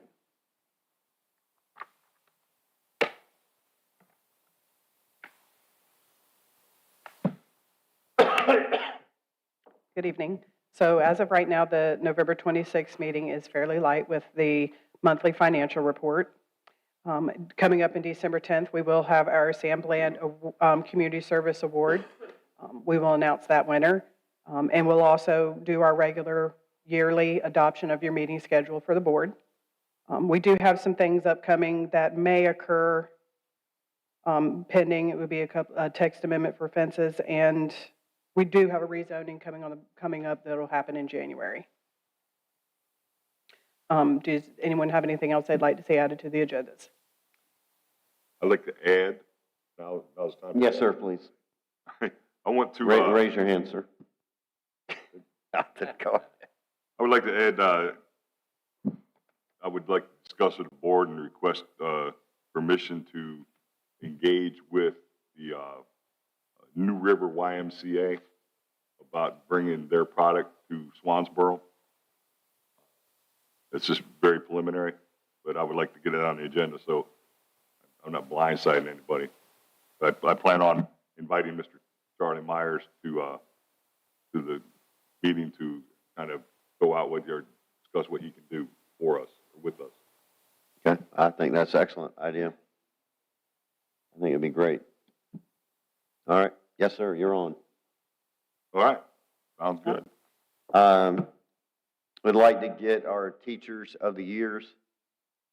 We had several teachers get nominated from our different schools. We'd love to bring them in and be able to acknowledge them for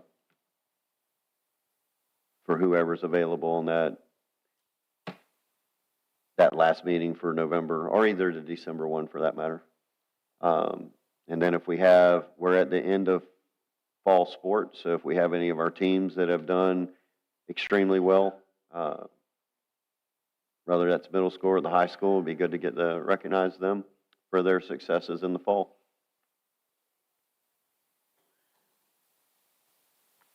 Pat, anything? Jeff? Nope. Doug? No? How about them Detroit Lions? You talking about sports, right? Yeah. Oh, I'm sorry. All right, going once, going twice on new items. All right, very good. We have no items moved from consent. We have had a very thorough and good meeting. Randy, would you like to do public comment? You have a big smile on your face tonight, brother. Come on down. State your name, where you live, social security. Credit card number. Randy Swanson, 160 Plantation. I'll use that one instead of the Borough restaurant this time. Absolutely. The discussion that you all having about the visitor center and kind of ties in with the deck walk and the dock walk and the amenities that we bring into town, the Parks and Rec and that kind of thing that's directly related to the tax money of our citizens that we spend. I think that also lends to what decision for the visitor center as well as the deck walk and dock walks, because it's a lot of that tourism industry and that those amenities that we may not use directly as citizens appeals to the tourism, just like the transient boaters, for example, or people going down the road that see those deck walks. And sometimes we might trip over pennies to get the dollars. Trip over dollars to get the pennies. Yeah, I like that one better.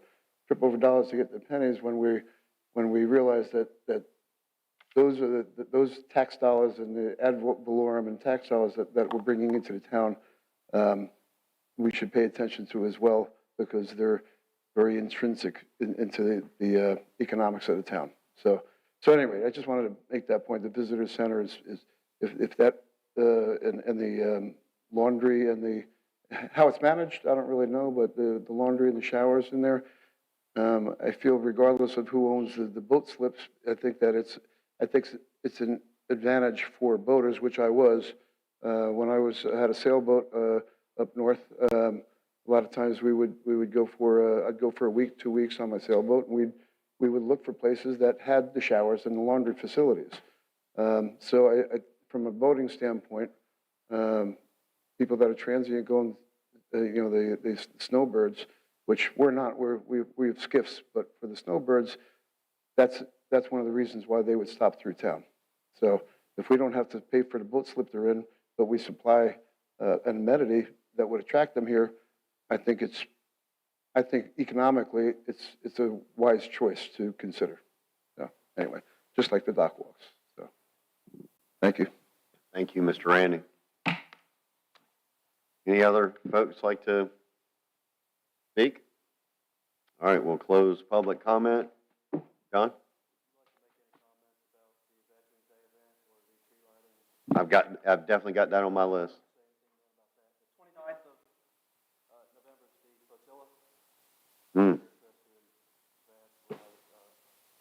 Okay. We got Santa Claus going. Already have 9 boats. Wow. Okay. The new carpet is in. Yes. Yeah. If you look down, you are on the new carpet. So it does.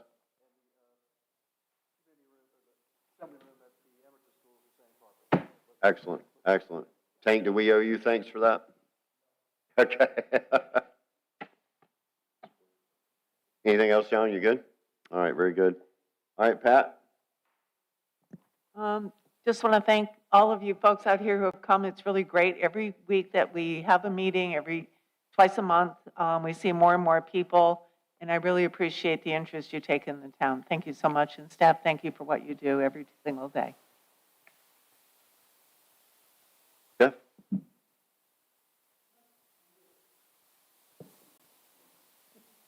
Yeah, thank you, Mayor. I have enjoyed the past year immensely. So we're coming up on our 1-year anniversary, right? Coming up. Yeah. And it has been a challenge, and it has been it's been a pleasure at the same time.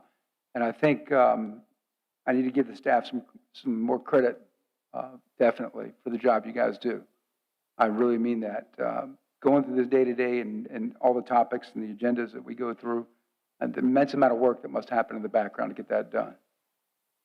So I thank you from the bottom of my heart there. I do have just one question, though, and that is I guess we have to decide on the annual award for Sam Bland Award. Yeah. And I just wanted to clarify, is that a resident of Swansboro for recipient? What are the rules on that? Because that wasn't explained. We did get a package to review. I just want to make sure I have clarity there. The Sam Bland Award has never been identified as only being for Swansboro residents, because there are people who come to our community and support our community that don't live directly in our community or pay taxes.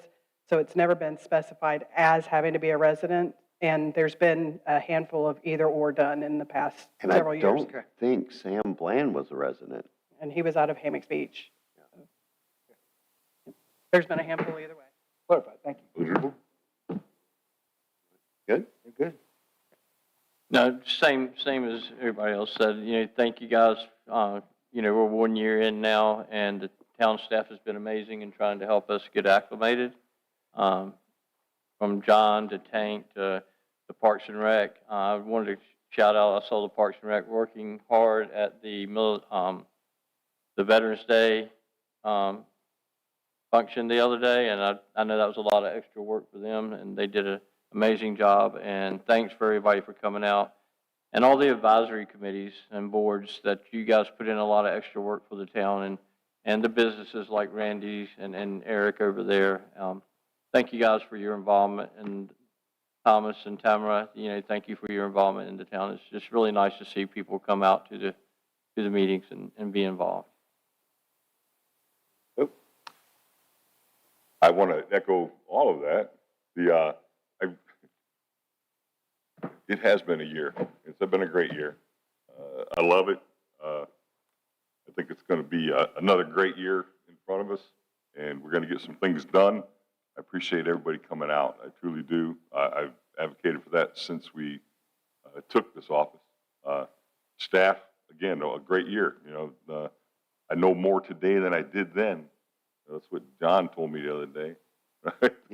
You're smarter than you think you are, Joe. I said, I don't know about all that. But, I love this job, and it's been a pleasure serving the people of Swansboro.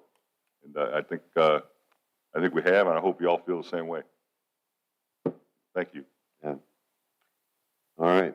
Man, I feel like, a year, and I feel like we got to get Kleenex out and start. John, you're out. Are we You're going to gone, sing man. Kumbaya up here today? No, you can sing goodbye. All right. So, yeah, it has been a good year, guys. It really has. And so, again, the 29th, thanks for reminding us, the flotilla. Is that the Friday after Thanksgiving? Is that right? So, let your friends know. Get your boat in, dress it up. Even if you got one light, get out there and have fun. I'll tell you what, the quality of boats, and Anna, you have done a fantastic job driving the quality of boats. That it has been absolutely impressive the last, 2 years, I would say. It's been fantastic. So I would encourage, John, that we figure out a way to work with Miss Melissa.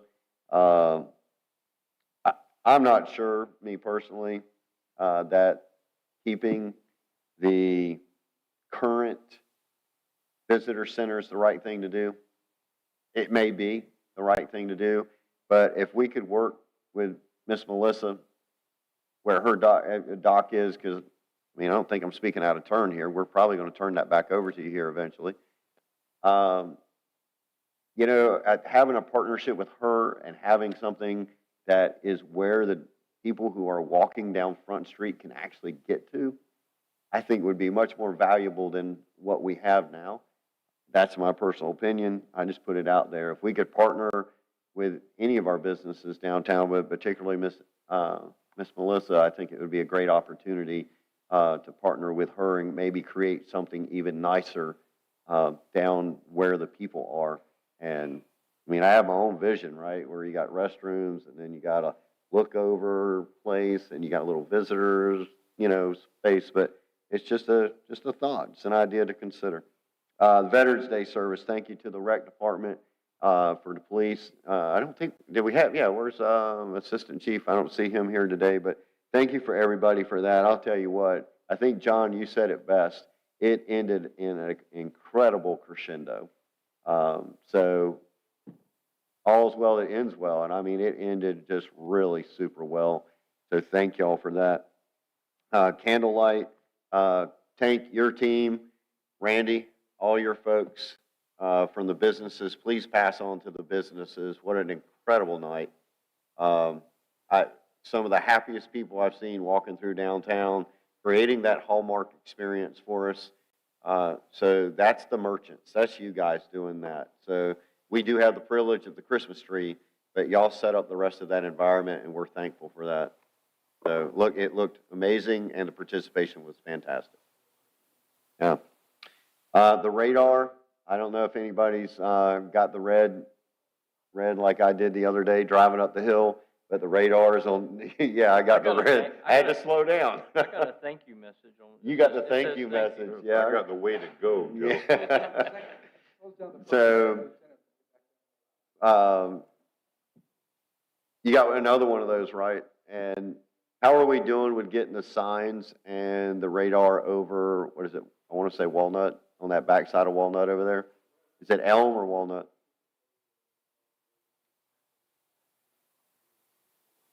Because I'm still getting concerns over there, and I told them that the town had approved to get those signs and that radar over there.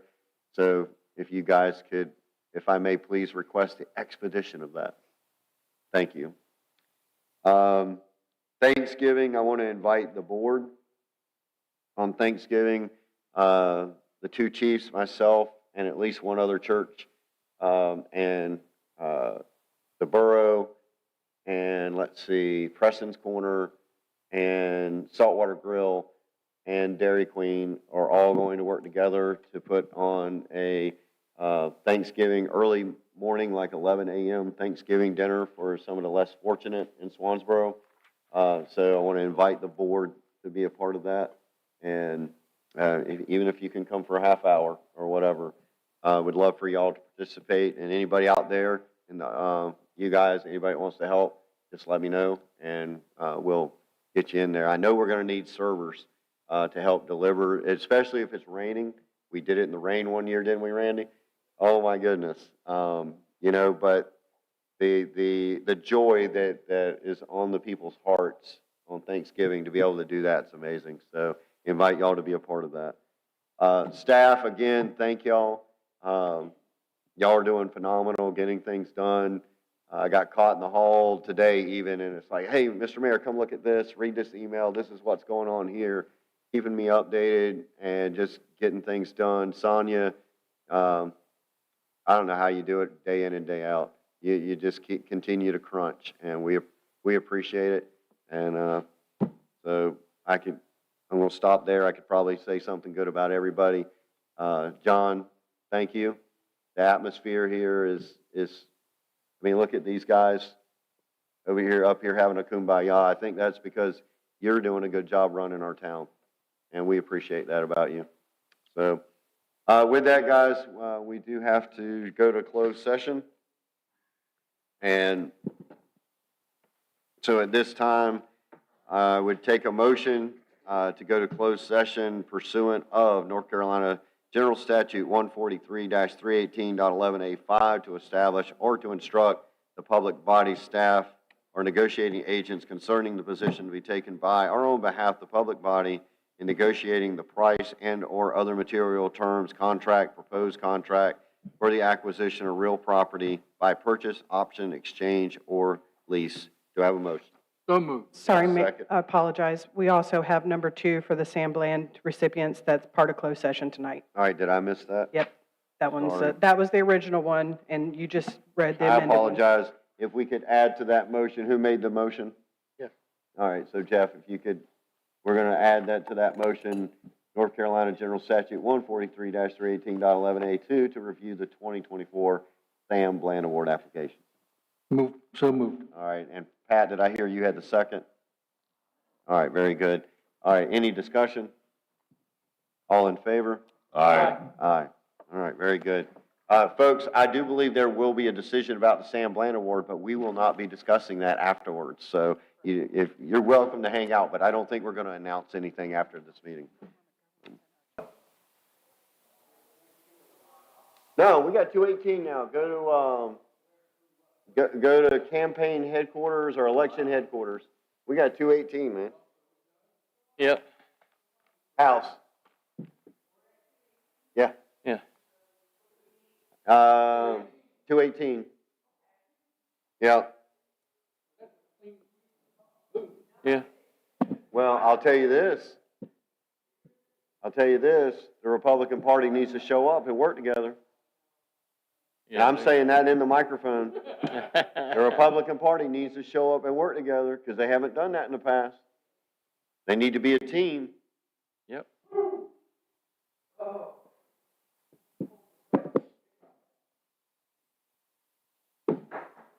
right, motion to adjourn. Do I have a second? Second. All right, the only discussion item I have is to the public is we have nothing to share today. The announcement of the Sam Bland winner will be announced on December 10th. The nominees will be contacted by our town clerk and be invited to that meeting. Otherwise, there's no further report. Any other discussion, board members? All in favor? Aye. All opposed by the same right? Good night. Paperwork out.